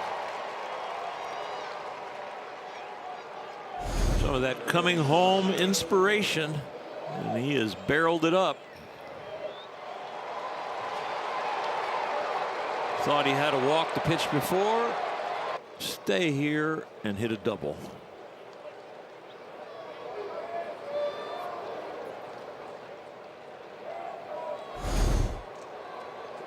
He's in the scoring position. Espinal up to the plate. How about 4 for 7 so far this season for Call? Strike on Espinal. This is close to the same score the Nationals had in the last game against the Phillies. They were up 5-1 and had that lead disappear once the bullpen took over.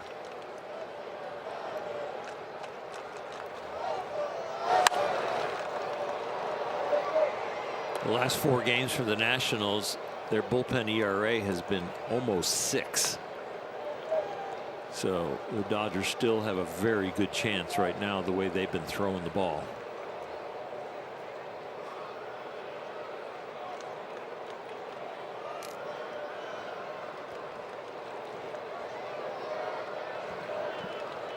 Espinal down 0-2. Pulling throws and misses in.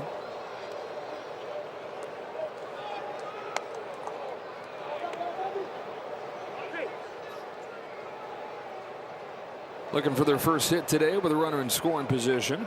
Something you were detailing yesterday they've been so good at so far this year.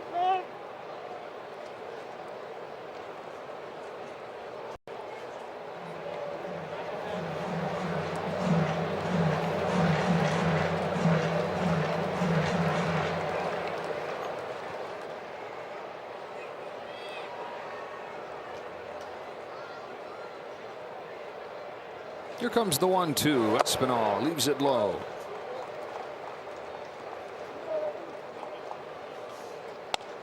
I'm sure there's some nerves on the Washington National bench on, can we keep this Dodger offense down? Can we squeak out a win and not get swept at home?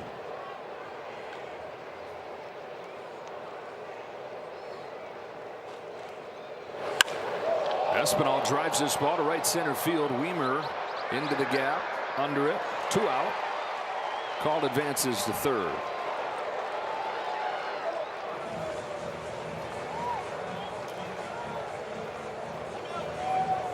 Here's Rushing. He may never leave the box in this at bat. Is it the 8-second mark that the hitter has to be ready to take a look at the pitcher and be attentive? Called out. Pitch clock violation for strike 3.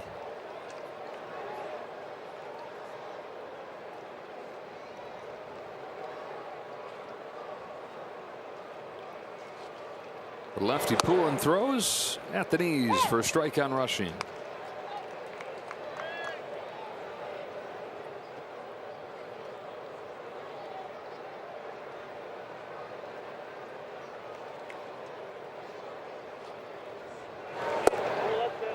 A little bit low.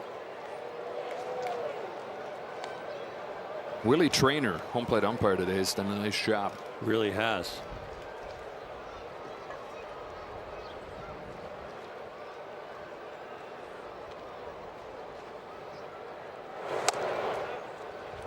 Two and one.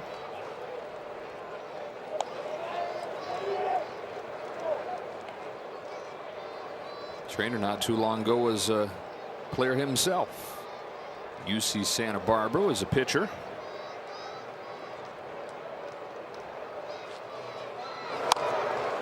Two and two on Rushing.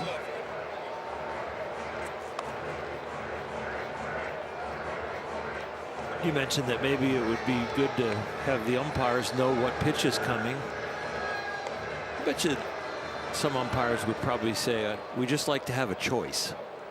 Someone might want to hear it, and some might say, you know what, I'll just keep my old style.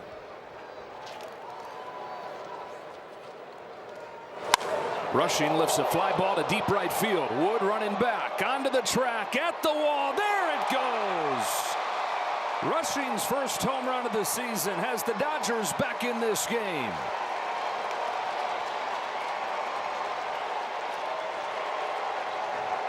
That is both ends of the spectrum from one at bat to the other. A pitch clock violation strikeout to a 2-run homer. And a 6-3 game.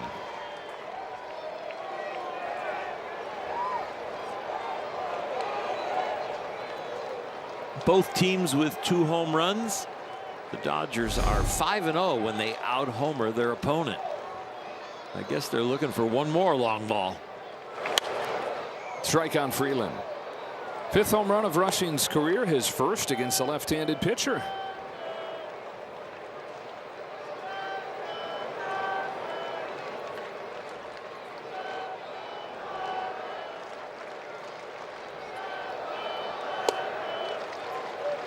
Caught the bottom of the zone there. 0-2 on Freeland.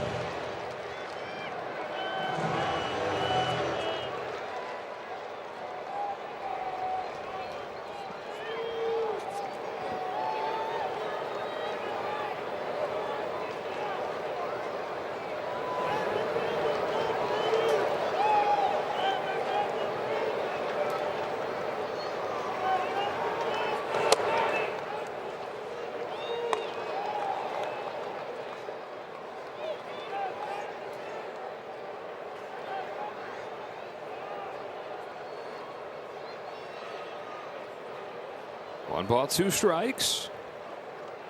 Freeland takes ball 2 with Ohtani waiting on deck. Not in the dugout yet. The Nats did it with 2 outs and 2 strikes, a 3-run homer in the 4th. The Dodgers 2 out, 2 strike, 2-run homer here in the 6th. And now a 2-2 pitch. Freeland spoils it. We'll do it again.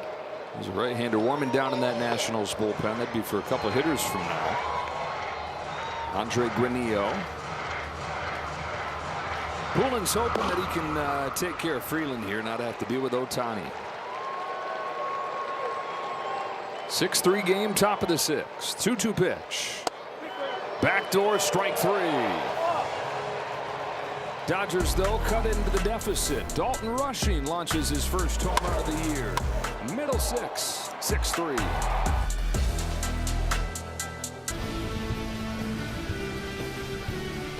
Dodgers down 6-3. We welcome you back to Washington, D.C. on this Easter Sunday. The call to the bullpen is brought to you by Jacoby and Myers. 5 innings from Sasaki, and now to the pen and Alex Vesia. And all those comeback wins the Dodgers had on the homestand were set up by this bullpen, which has exceeded early expectations. Yeah, the first series against the Diamondbacks, they were perfect. And since then, they've had a couple rocky outings, but they still have been real good. 3 out of the next 4 hitters in the lineup left-handed. And so Vesia, the guy here for C.J. Abrams. Struck out his first time, walked and scored in the 4th. 3 games for Vesia, no runs allowed, just 1 hit. Here's his 1-0. Up the middle, Rojas down to a knee to get it. So smooth. Freddie Freeman doing a nice job there, helping him out. Belly flopping down, making the catch. 1 away in the 6th.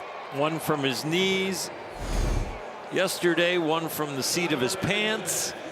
And Freddie lays out. Little belly flop there, but no splash.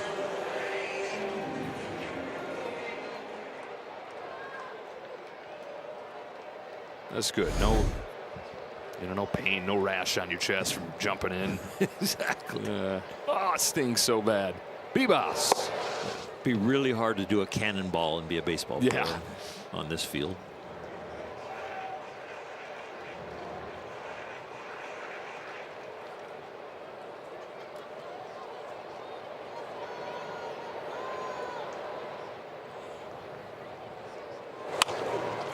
Off the hand, shallow left. On comes Hernandez, won't get there. Bebas continues to put the ball in play and find his way aboard. On for the 2nd time today. That right there extends his hitting streak to 5 games. Alex Vesia in his 4th outing. You mentioned that he'd only given up 1 hit until this swing. The hit was a right-hander. They're 1 for 10 off him. Now the lefties are 1 for 5 off of him. Here's a switch hitter out of this stretch of left-handed hitters in the lineup. Ruiz 1 for 2, knocked in a run with a single his last time.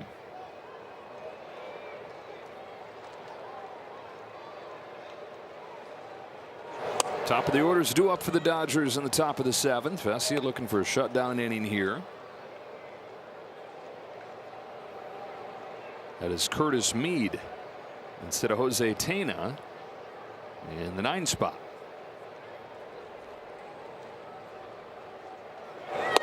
Curtis Mead, Brady House, Jacob Young, all right-handed hitters available off of Blake Butera's bench today. Everybody's going to play on this Nationals team, and just about everybody in this organization is going to play. Made some hints about, hey, there's a chance they set the record for players used in a major league season. Fly to center field, no big deal for Pajes. Ruiz is out number 2. See what they got, right? They're probably not going for a playoff spot this year. Going to give a bunch of guys opportunities and see who those pieces are to build upon. Curtis Mead, new to the organization. They traded for him from Chicago last week. He was impressive yesterday. Some long at-bats. Went 1 for 4, doubled in a run. Yeah, one of the main assets for an organization like the Nats and where they are in their development is playing time. And you do need to use it and give people opportunities to be exposed to the big league level, see how they react to it, see if they can function at it, and maybe even see if they can succeed here.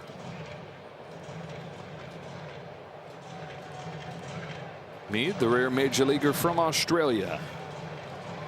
He's been a pro baseball player since he was 16. First started playing over there in Australia.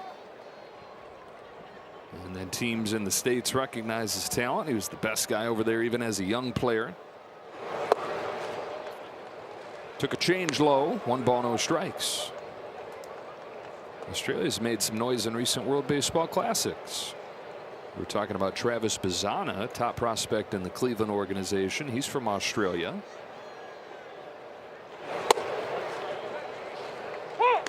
One ball, one strike.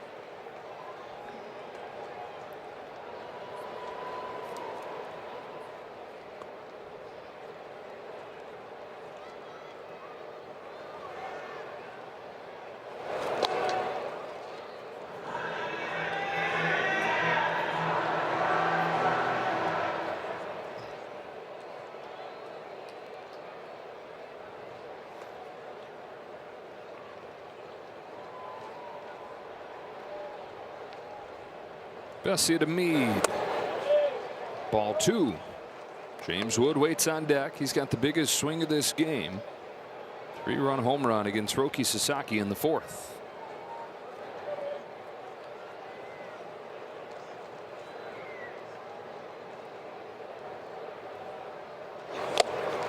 Count evens 2-2.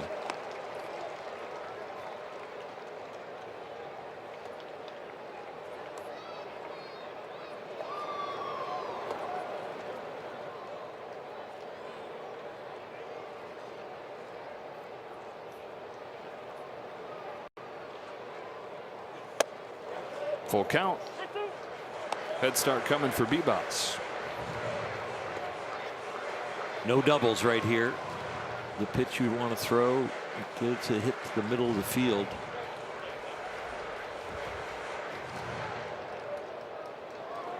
The runner going, a double might score him.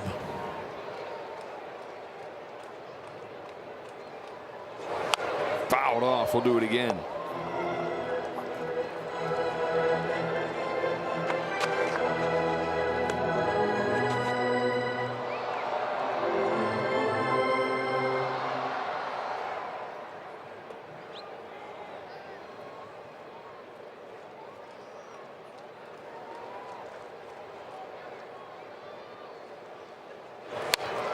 Another foul.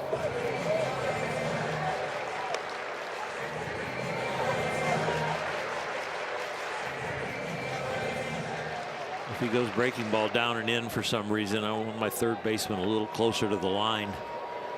I don't want any ball in the left field corner.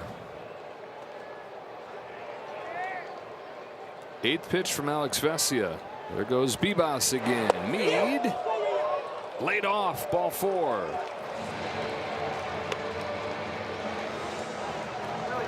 Alex wanted it out on the mound. He was trying to ump and say that was a swing, but it was definitely a check. So Wood gets another chance here. Home run in the 4th. His 5th in 9 games against the Dodgers in his career. It's the only home run that Sasaki has given up on his split finger in his short career. That is just going to be a hard one to fall asleep thinking about. 2 strikes, 0-2 pitch. Middle. And after he had just swung at one in the dirt. So you knew you could go right back there, not make a mistake with it up. And, you know, I think a split finger or his forkball is the same as a curveball. Once you throw a good one, if you go to throw a better one, you got a better chance of hanging it because it just can't take that arm speed. Wood slashes one down to third for Espinal. Throws to Rojas, who's got company around the bag, but he's able to find second and end the inning. So Vesia puts up a 0. 6 in the books. 6-3 game.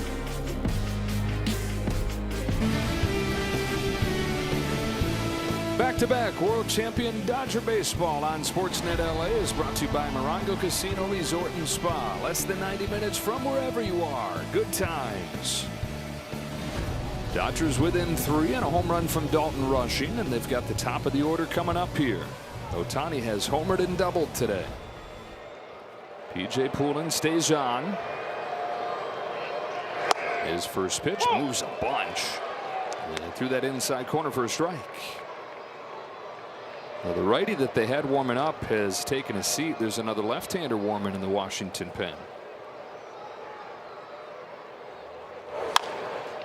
Bouncer along first. Garcia takes it himself.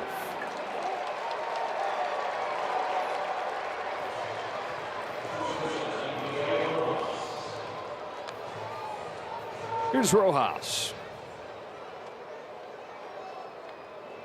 We've been talking about how hot Andy Pages has been. This guy down in AAA Oklahoma City saying, "Hold my beer, Andy."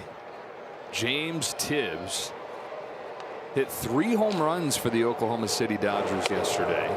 Has 7 in his first 8 games of the year.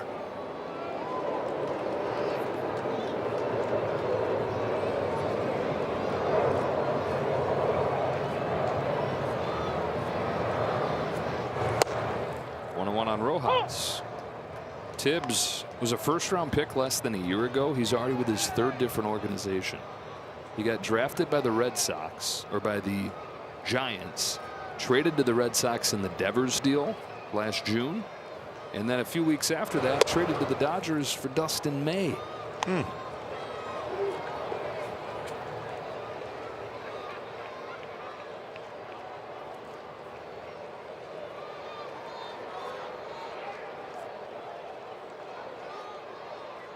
On a 2-1 pitch, Rojas flies it to center field. Back goes Weimer, still going onto the track. He's got it.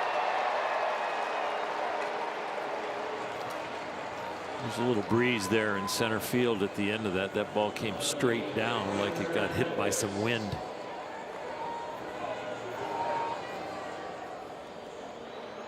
Dodgers haven't gone down in order since the first inning today. 2 up and 2 down for Poulin here in the 7th. Teoscar Hernandez, who's singled and walked.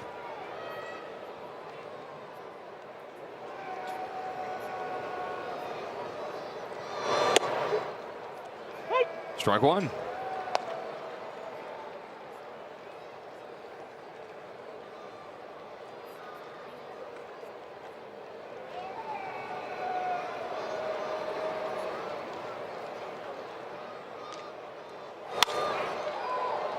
Carved out to right.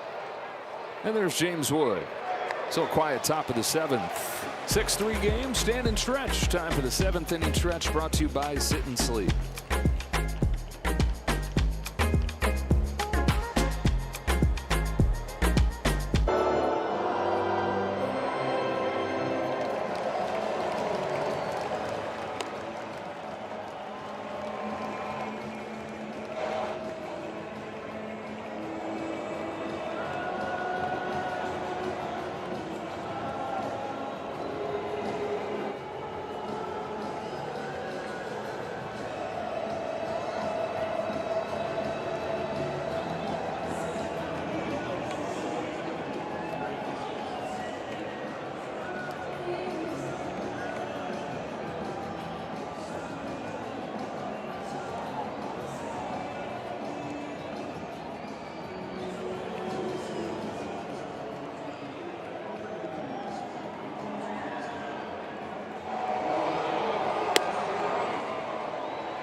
Well, if there is somebody at home who can answer who this happy birthday Dodger is, you are impressive and your knowledge runs deep. Happy Dodger birthday to Greg Smith, who was traded from the Cubs to the Dodgers before the 1991 season. Our friend Jose Vizcaino, who's with the organization now, was the guy that went the other direction in that trade. Jack Dreyer comes on to pitch, misses with his first one to Nunez. So Greg Smith came to the Dodgers in '91. Off of the bench for 5 games in May of that season. And 4 more years in AAA, but then a long career as a scout. Happy birthday, Greg. Bonus strike on Nunez in a 6-3 game here in Washington. Nationals riding a couple home runs, 2-run shot from Garcia, 3-run shot from Wood. Looking to snap their 4-game losing streak and avoid the sweep. Dryers ahead 1-2.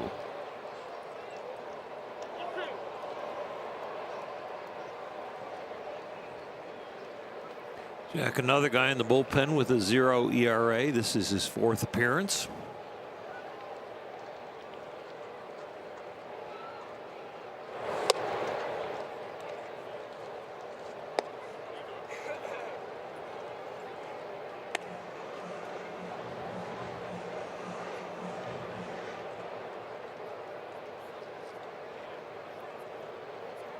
He's pretty high up on the trust tree of Dave Roberts.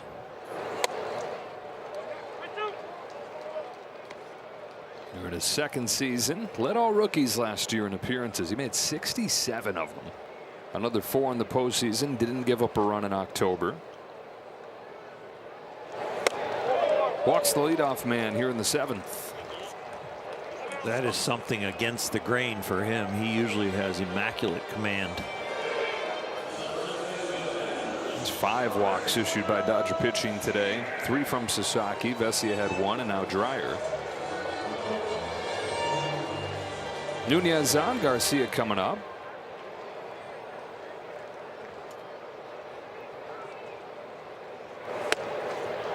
So those 67 games for Dreyer last year as a rookie. This is a guy who in his entire career at Iowa pitched in 20 games. Missed an entire year because of a shoulder injury. Missed a year because of an elbow. And that's how you go undrafted and then have this kind of stuff. Like, how in the world did you miss this? Well, he was hurt pretty much the whole time. Runner goes from first. Garcia pops it back and out of play. So when the Dodgers signed him as a free agent, he hadn't pitched in more than a year coming back from the elbow injury. Rare that you can find a guy with that much talent outside of the draft and have a shot to pick him up on a free agent deal.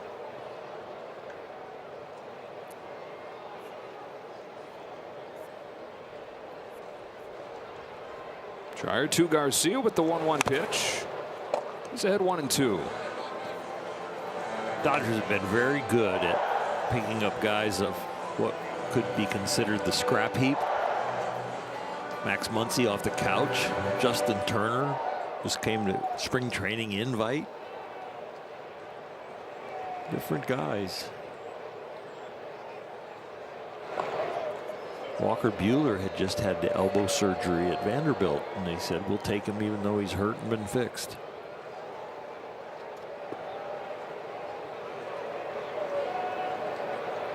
Buehler now with the Padres. 2 disengagements. Got to be good on the next one or it's a balk.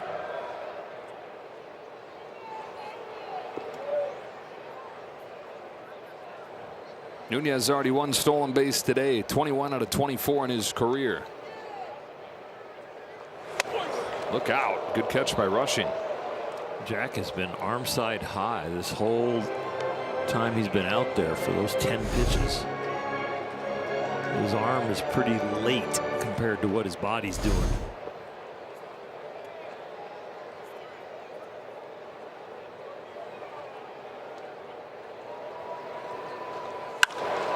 Garcia drills a ball to center field. Pages running back. He makes the catch. Andy Pages ranging all the way to the warning track, and with a leaping grab, he's got Garcia. We talk all about the bat, and the bat's been so outrageously good that it's covered up what's been an improvement defensively as well. This is a J route. He does the hook of the J first, and then he goes straight back to catch that.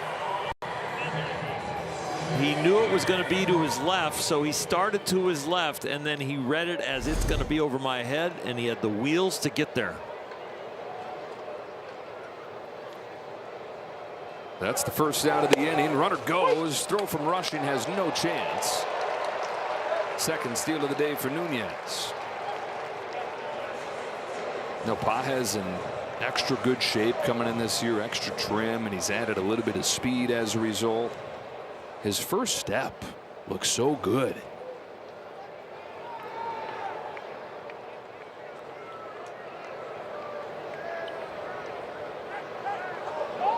There he goes again on a fly to left center field. Nunez will have to go back to second this time as Tasker puts it away.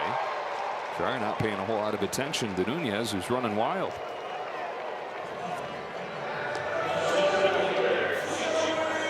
Teo didn't have to cover as much ground as Andy did. Andy covered 87 feet on that fly ball to center over his head. Rick Monday, who knows an awful lot about outfield play, says the biggest adjustment that Andy's made in center field is both of his feet are on the ground when the ball crosses the plate. He used to have one slightly up in the air as he would get ready. And so now Rick feels like those jumps have gotten a lot better because he can move in any direction as he reads the flight of the ball.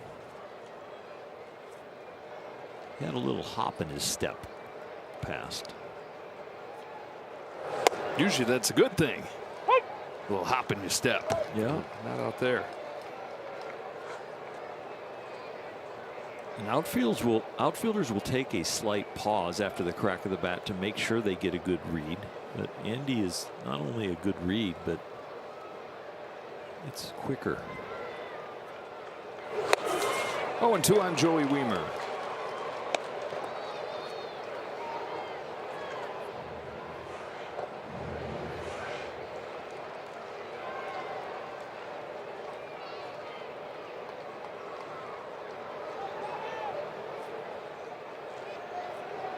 Dreyer delivers. Wiemer takes right down the middle for strike 3. And like Alex Vesia, Jack Dreyer able to navigate around some traffic and keep it right here.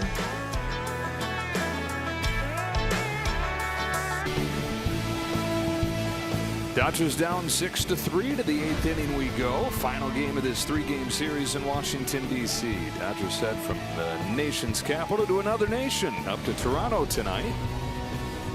Start a 3-game series with the Blue Jays tomorrow. Cionel Perez comes on to pitch. More breaking balls. They are finding a formula with these lefties that is trying to keep the Dodger offense down. The main thing that's kept the Dodger offense down and not having this game be closer is they're hitting with runners in scoring position. They're only 1 for 8. Freeman lofts the first one he sees to left field. Dalen Lyle won't get there, but it's foul. Don't step on your shades. One lefty after another coming out of the bullpen. Third pitcher of the ball game. All of them left-handed. Now Perez, 3 games so far in a Nationals uniform, has given up 2 home runs. The top home run hitting team in baseball so far in the Dodgers. A couple of them today. If you got any more thunder in those bats, complete a comeback. Freeman, who's 0 for 3, is down 0-2.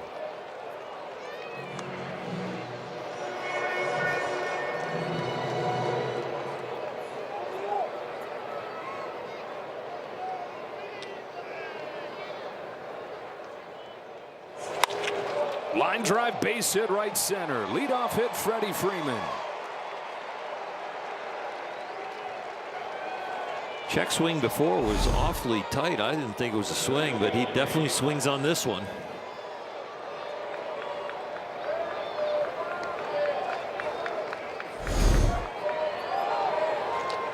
So it's a start here in the 8th. Andy Pages, one of his first quiet days of the year. He's got a walk, but he struck out twice. Still got time to make a sound.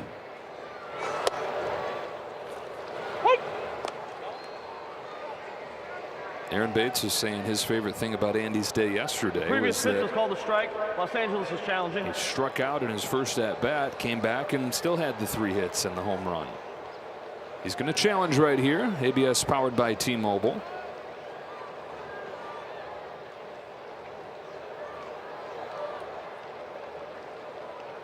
Here's your verdict.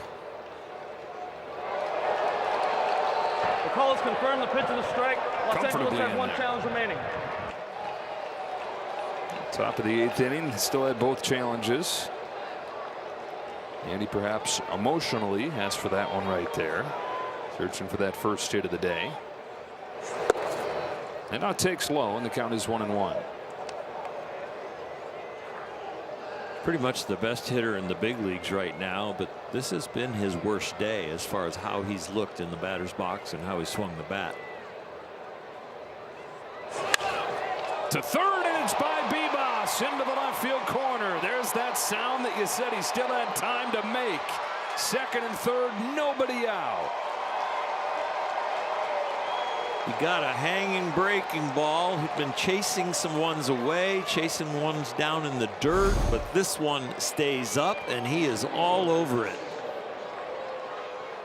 It's been a constant theme today with both offenses. When they get mistakes up and in the middle of the plate, they have hammered them.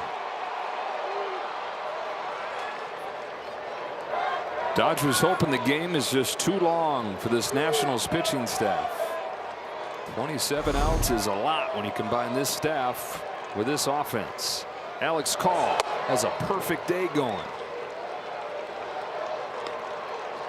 Got a perfect day and nearly a perfect season to this point, reaching base 6 of his 9 times up. Can make it a 1-run game with 2 productive outs. 2-0 on Call. Muncy, Tucker, Will Smith all on the bench today. Does Dave Roberts pull the trigger on one of those guys at the right time? Here's a 2-0. Call takes it in the dirt, ball 3. Espinal's on deck. And the crowd getting restless.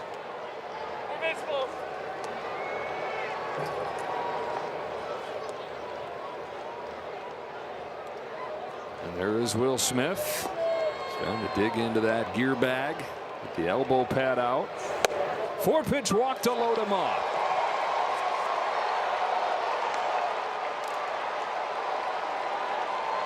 Well, it would have been the home runs that have been the problem for Perez so far, but it's everything else here. It's single, double walk, and he is in a big problem right here. Bases loaded, nobody out, tying run on base, go ahead run at the plate in the form of Espinal.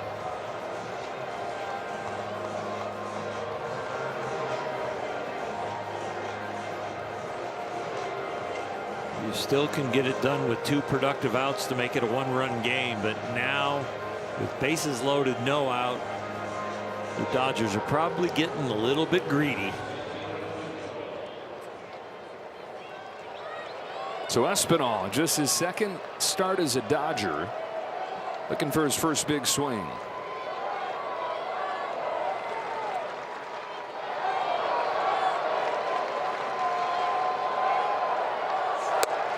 Ball 5.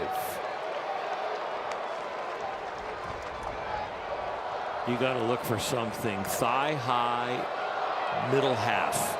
And if it's not there, take it.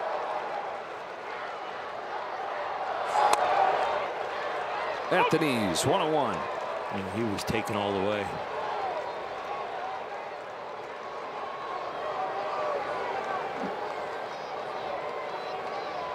Bases loaded in the 8th. Dodgers were down 6-1. Breaking pitch lands, and it's 1-2. Just caught the top of the strike zone.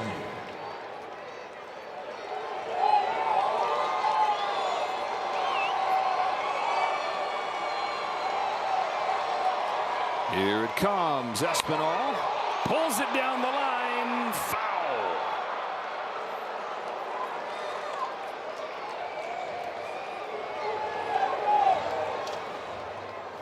If the Dodgers could pull off this comeback, and you see Will Smith in the on-deck circle where Dalton Rushing is due up, it would match their largest of last year.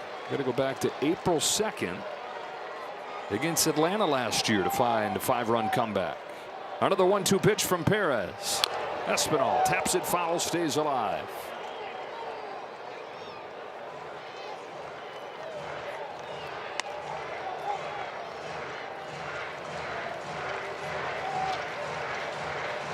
Single from Freddie Freeman. Double from Andy Pages. 4-pitch walk from Alex Call. On another 1-2 pitch, Espinal cranks one left center field. That's down. Throw to the plate is not in time. 2-run score, 6-5. Big smile from Santiago Espinal. His first run's batted in as a Dodger. On his first hit as a Dodger. And folks, still nobody out. Nobody out, first and second, because of this swat right here. Espinal with the big leg kick got himself back in the count. 2-strike hit, 2 RBIs. This game might be too long for the Nationals.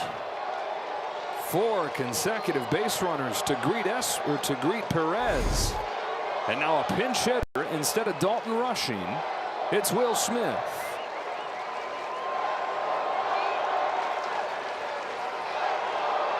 Dodger chance in DC. Ball 1 on Smith.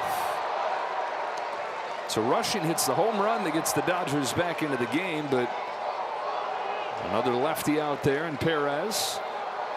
Dave Roberts seeing a chance right here. Sends up his all-star catcher in Smith. Pinch hitting. And taking ball 2. Well, if he throws him a get-me-over breaking ball that's coming into Will Smith, he's going to hit it really hard to left field.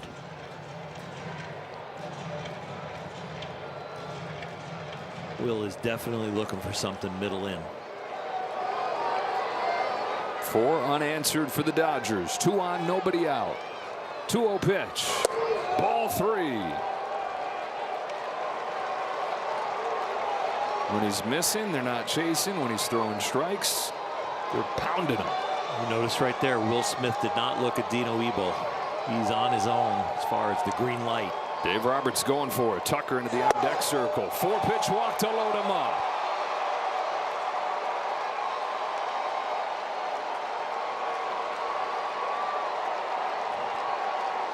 So Tucker going to put Blake Butera in an interesting spot here. He's really good lefty against lefty. Perez just doesn't have it. Butera's got a right-hander ready and is going to make the change, putting the Dodgers into the platoon advantage here. So Tucker the pinch hitter, and he's going to get a righty to come on to face. They've cut it to 1. There's still nobody out.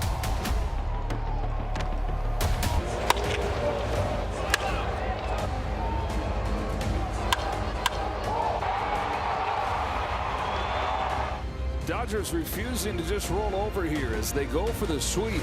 They were down 6-1. They've cut it to 6-5. Still nobody out, and Kyle Tucker's coming up with the bases loaded. Clayton Beeter on to pitch.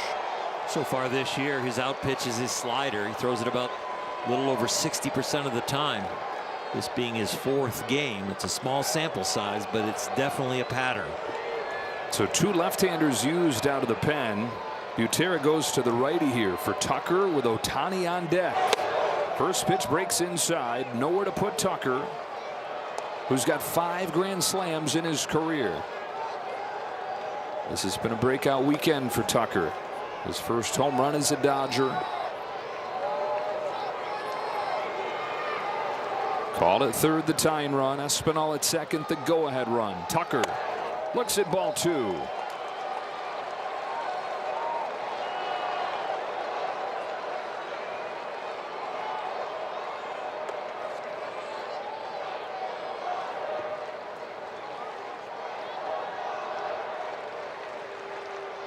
On a 2-0 pitch. Tucker bounces one right side. Backhand Garcia goes to second. 1. No throw to first, and the game is tied. 6-6. They've come all the way back from down 6-1. Dodgers have walked 5 guys and 2 have scored. Nats have walked 5 guys, and that is the first one to score right there that ties the game. And the Dodger table is still set. And a big eater coming up. Shohei Ohtani, home run and a double today.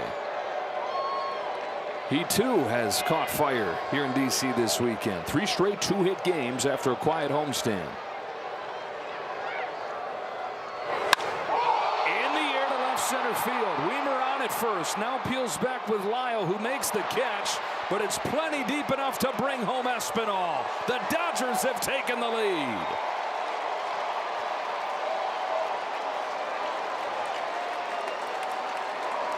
Six unanswered, and they lead 7-6 in the 8th. There's the productive out. They've had it since 2nd and 3rd. Then they had bases loaded looking for productive outs. They get the base hit to get some runs, and now the sac fly to go ahead. Watch for Tucker to possibly run here if his legs are loose. Oh, somebody else is thinking that too.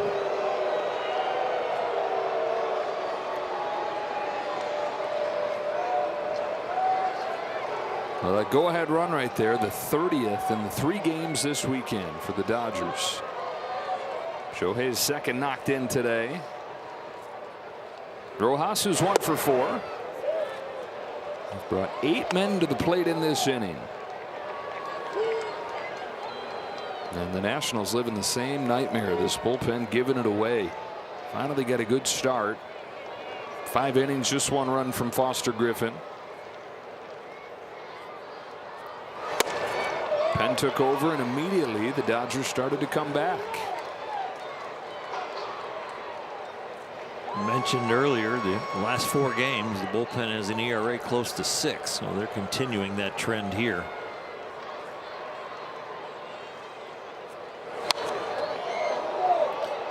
Bad offense is a long day.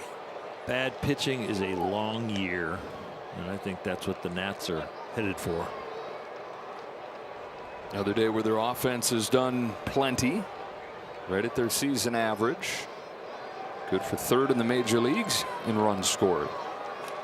Well, the bad pitching so bad that they're going to be 3rd in the major leagues, and if they can't come back and win this game, they'd be 3-6. And I think they might lead baseball in 5 or more runs in the offensive side, and they still lose. 2-2 on Rojas. Went around, strike 3. But the Dodgers score 4 times in the 8th inning to take the lead from down 6-1 to ahead 7-6.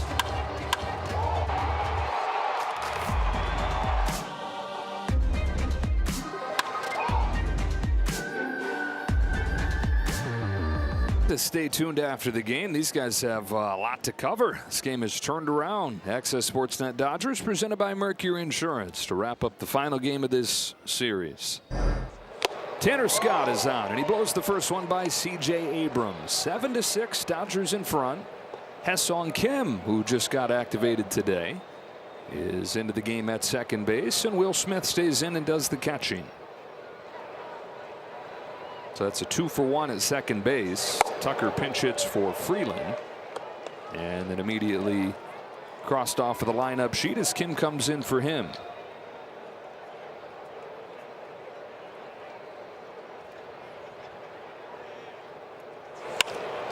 Abrams into shallow center field. Pages won't get there. Tying run aboard to lead off the 8th.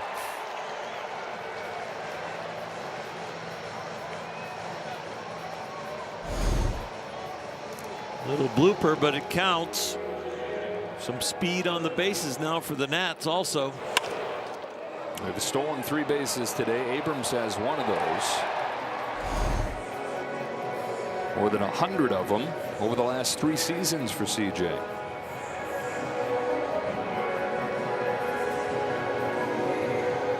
Mark Pryor's out for a visit because Brady House has been introduced as the pinch hitter.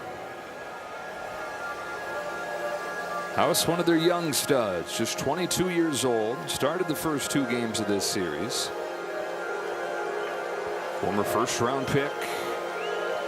Debuted midway through last year, struggled, but an encouraging start to this season. So here he is pinch hitting for Jorbit Bibas.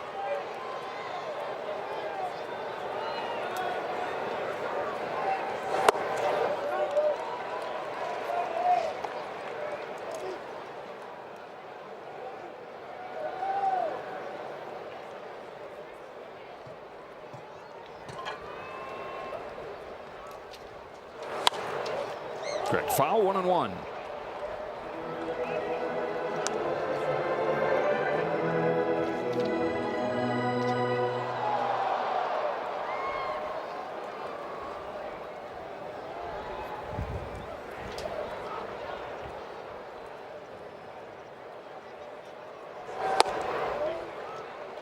One and two.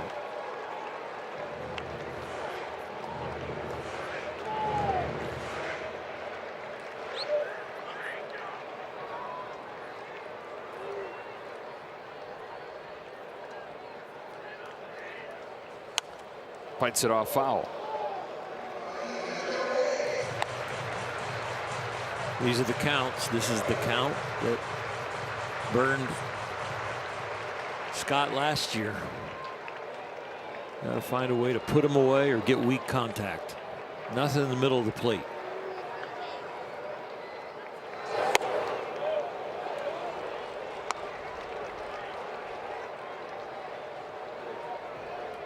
That last pitch sets up the backdoor slider. Something a hitter would give up on. Fouled straight back.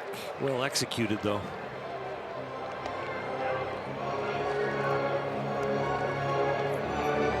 The pitch that has hurt him in this sequence in the past is where he goes fastball up and in and doesn't get it there. Dangerous guy to make that mistake too here. House. Pretty close to what you were worried about? No, because it looked like they were going heater away and he hit the target. It looks like they're staying away from that pitch. If he goes there, it's got to be so far in, like a ball or two inside, and just try and saw him off. 8th pitch to House. Tying run at first, nobody out in the 8th. Got him! Will was hoping for a little bit lower and maybe more back foot, but this ball is sharp, slightly up. But he battled him, and he finally threw one for a strike and got away with it. That's the 7th strikeout of the day, and so free jumbo jacks for everybody to start their week with tomorrow. From one pinch hitter to another, now to be Jared Young.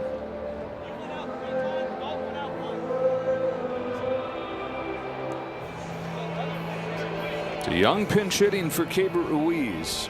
Jacob Young, beg your pardon. Center fielder for the Nationals. First couple days of this series. A very left-handed heavy lineup today. He comes off of the bench.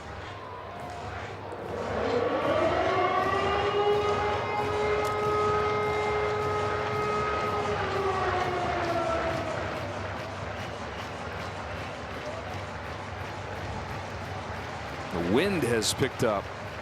It's in from left, it looks like. The wind has picked up. Temperature's gone down. Day that's had a little bit of everything weather-wise. Warm to begin. Rain throughout. 2.5-hour delay. It's starting to feel a little more like you would expect it would feel. Baseball in April in Washington. Abrams still no budge over there at first base. Here comes a 1-0 pitch. Young pops it up.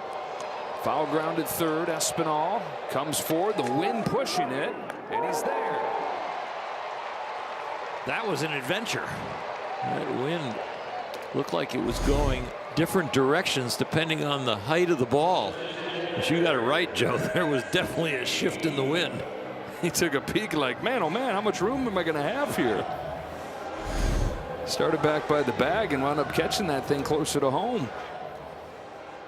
So the leadoff hit from Abrams, one of the best stolen base threats in the league, is still over there at first base as the tying run. Now the 9-hitter Meade. Outside corner for a strike. Meade came off of the bench, drew a walk in the 6th inning.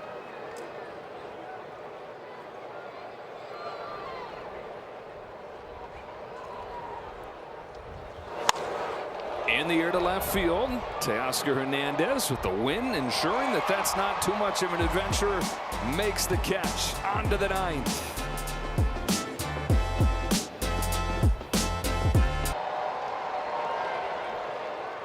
Two in the 6th and 4 in the 8th, and the Dodgers have flipped around a 6-1 deficit. Lead 7-6. Edwin Diaz getting ready for the bottom of the 9th inning.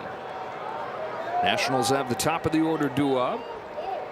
For the Dodgers here in the top of the 9th, 3, 4, and 5. Teoscar Hernandez takes upstairs from Beater. Dodgers cruised the first 2 games of this series, knocking out 23 runs. A couple blowout wins by 7 on Friday, by 5 yesterday. Nail biting here, trying to do it from behind, from way back to complete a sweep. Dodger pen so far 3 innings, no runs. Nats pen so far 3 innings, 6 runs. We were talking about it when you were given the details of all the comebacks they had on the homestand. What gets buried in the headlines of the comeback is the bullpen work to set it all up, and it's been the same thing today, pitching around some traffic. First Vesia, then Dreyer. Against Arizona, they had just over 11 innings of shutout ball. The bullpen did.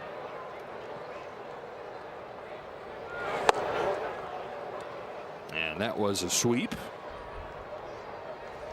3 outs away from the same result here.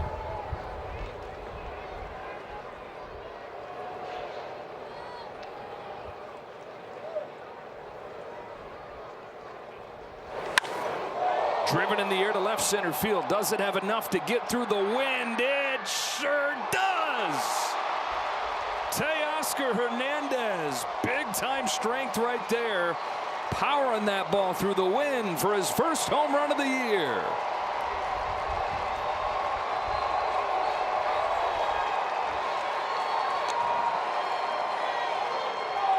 A trend continues if this scoreboard holds.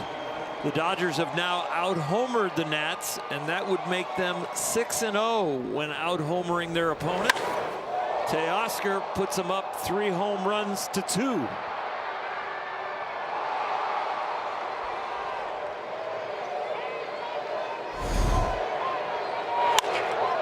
And some really nice insurance right there, facing the top of the order in the bottom of the 9th inning.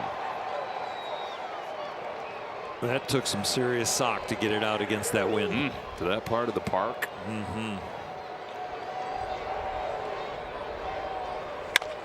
Freeman chops one to second. Nunez, after that huge spring training with Teoscar Hernandez, was one of the big talks, and everybody figured he would come storming out of the gates. Bit of a quiet start. He's got it going this weekend, though. He had 3 hits on Friday, and after having yesterday off, he's got his first home run today.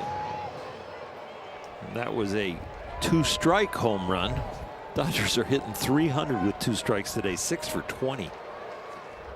And oh yes, 2 of those hits were home runs. Pages had a hand in the comeback last inning with a double.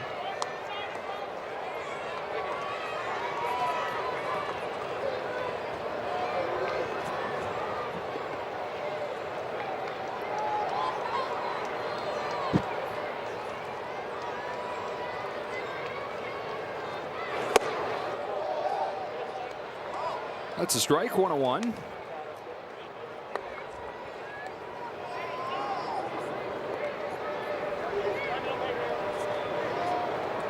He's got some more time to make some more sounds. It was a nice at bat, his last one. Drive that ball by the third baseman, hit it so hard he couldn't get it.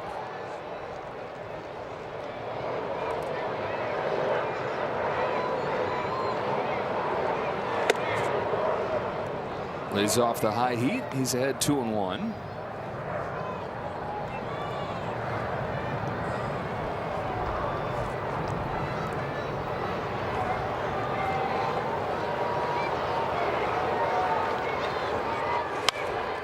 Same deal as yesterday. The early strikeout didn't let it ruin his day.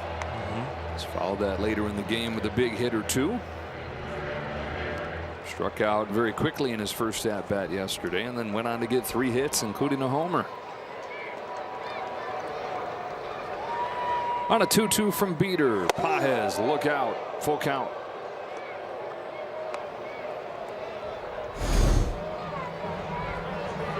His number 1 out pitch is his slider, and boy, that just missed his hands. He's trying to keep that front shoulder in to stay on the slider. Almost got hit by the fastball. Good battle.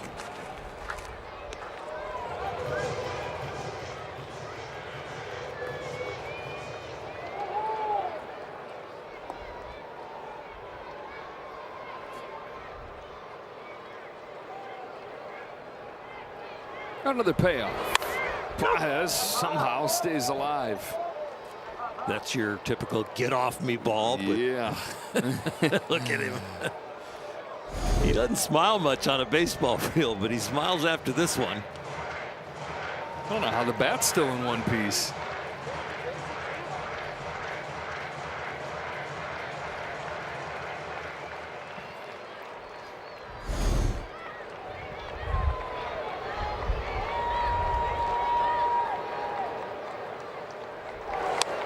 Guy's done nothing but just crush and be the best player in the world for the first 2 weeks of this season. And the first time we see him smile is as he gets jammed on the knuckles. Exactly. He is one serious cat.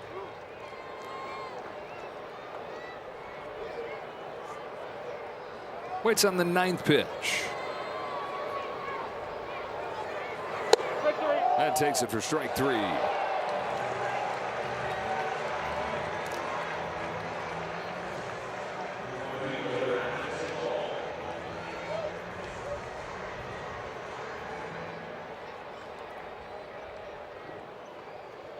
Looks like that may be it for Beater. 2 gone in the 9th inning here.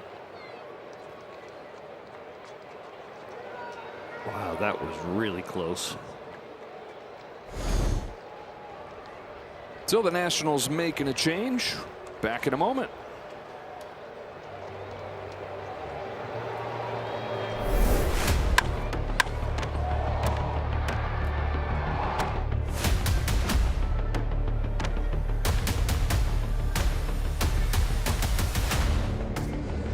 Two gone here in the top of the 9th inning. Andre Granillo looking for the last out. Dodgers have grown the lead to 2 on a leadoff home run from Teoscar Hernandez. Alex Call 2 for 2 with a couple walks. On base all 4 times today. On base 7 of his 10 times up this year. This hits their first week of the season. Doesn't see the field. Finally gets his chance and could not do a better job of taking advantage of it than he has. Hopefully this bat has as much success as the old one did.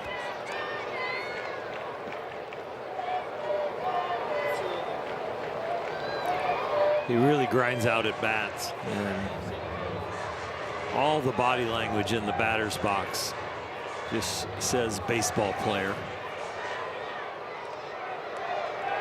Kind of fidgety, but it's fidgety with a purpose.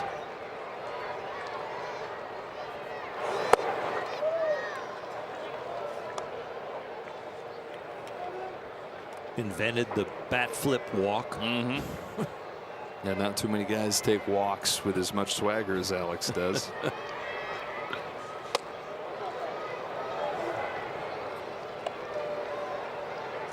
Previous pitch was called the ball. The catcher's challenging.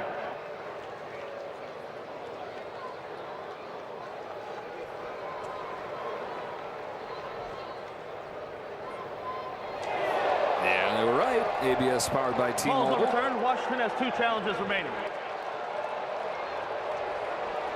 So the count is 2-2 on Call. Oh, even Granillo is trying to become the rare pitcher to get a challenge in.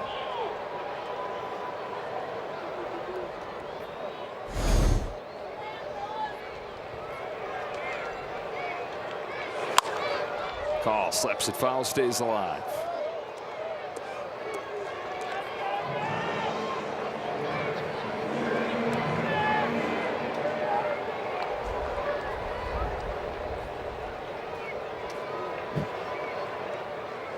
Another 2-2. Another foul. With that wind, that is definitely going foul. That thing was blown about 40 feet to the right.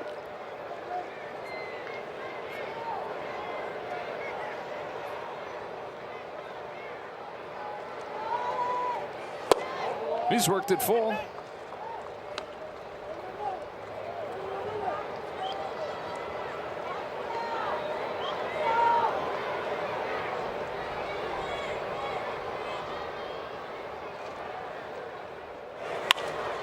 call into left center field. Lyles coming on. He's got it. To the bottom of the ninth we go. The Dodgers have gone from down 6-1 to ahead 8-6. And on a day where Edwin Diaz thought he might get to rest, got the trumpets playing as Edwin Diaz gets ready to come in, looking for the save and looking for the sweep. With the Dodgers coming back, they've got an 8-6 lead. They continue to be the comeback, I can't say kids, veterans. Yeah. Yeah, if there's one thing they're not, it's kids. Edwin Diaz in his first season with the team, he's giving you that sure thing at the back end. Comfort of knowing that you have it. As a manager sitting there if you're Dave Roberts, as a guy in uniform if you're one of his teammates, and as a fan sitting at home. Something about having that closer. You know who's coming through the gates in the ninth inning.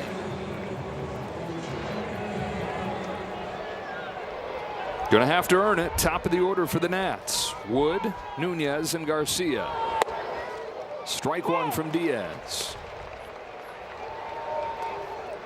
Wood 1 for 3 today. Had what looked like was going to be the swing everybody was talking about. A 3-run home run against Sasaki in the 4th.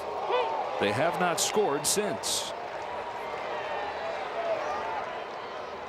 Edwin suffocating him so far with 2 strikes.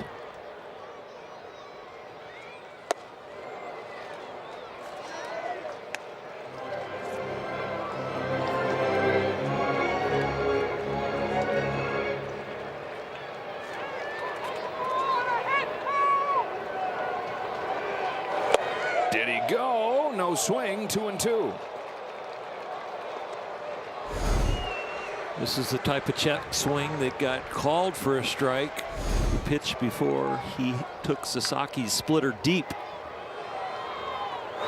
Diaz strikes him out. 1 gone in the 9th. So he gave him the same pitch, but he put it in a better location.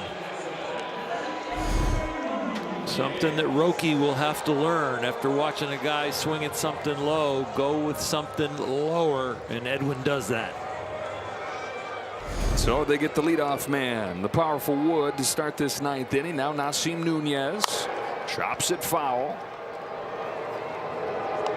Blowout wins the first 2 games of this series, responding to losing 2 of 3 against Cleveland, where the offense was quiet.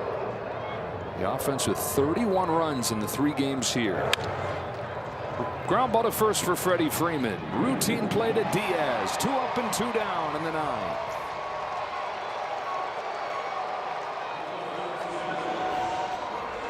First 2 outs on 7 pitches.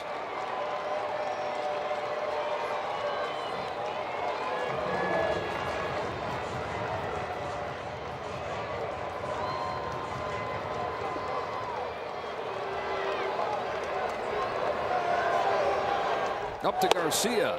Strike 1. And life is good if you're a pitcher on this Dodger team. Roki Sasaki gives up 6 runs and finds himself off of the hook. Diaz, the 4th reliever. Vesia, Dreyer, Scott, all scoreless innings. That was a deep hook to spit.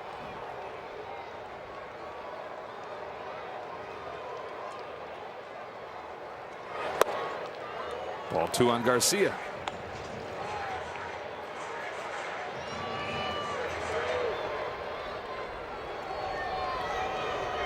Fastball low and away. Little slider, 2-1 slider. Evens it up, 2-2. Unpredictable. So a strike away for Diaz and the Dodgers.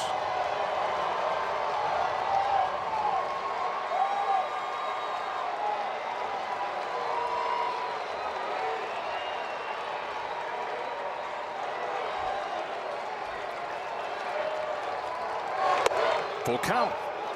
That's trying to get the tying run to the plate. Dalen Lyles on deck. They've had at least 1 base runner in each inning against the Dodger pen, but nothing to show for it. 3-2. Hook to right field. That is the ball game. The Dodgers come back from down 5 to win at 8-6 and sweep the Nationals. What looked like 3 games ago, a trap series with the flight to Toronto looming. These guys took care of business. Fantastic, and a lot of momentum getting on the plane now. As they head up to Toronto for the World Series rematch beginning tomorrow. What a win this was. Dodgers scoring 2 runs in the 6th on the home run from Rushing and getting 4 in that 8th inning burst to win it 8-6. For Earl Hershiser, Kirsten Watson, and the rest of our crew, Joe Davis saying so long from D.C. Have a good rest of your Easter Sunday. We'll talk to you from Toronto tomorrow. Should be a lot of fun up there at Rogers Center as they get together for a repeat of October.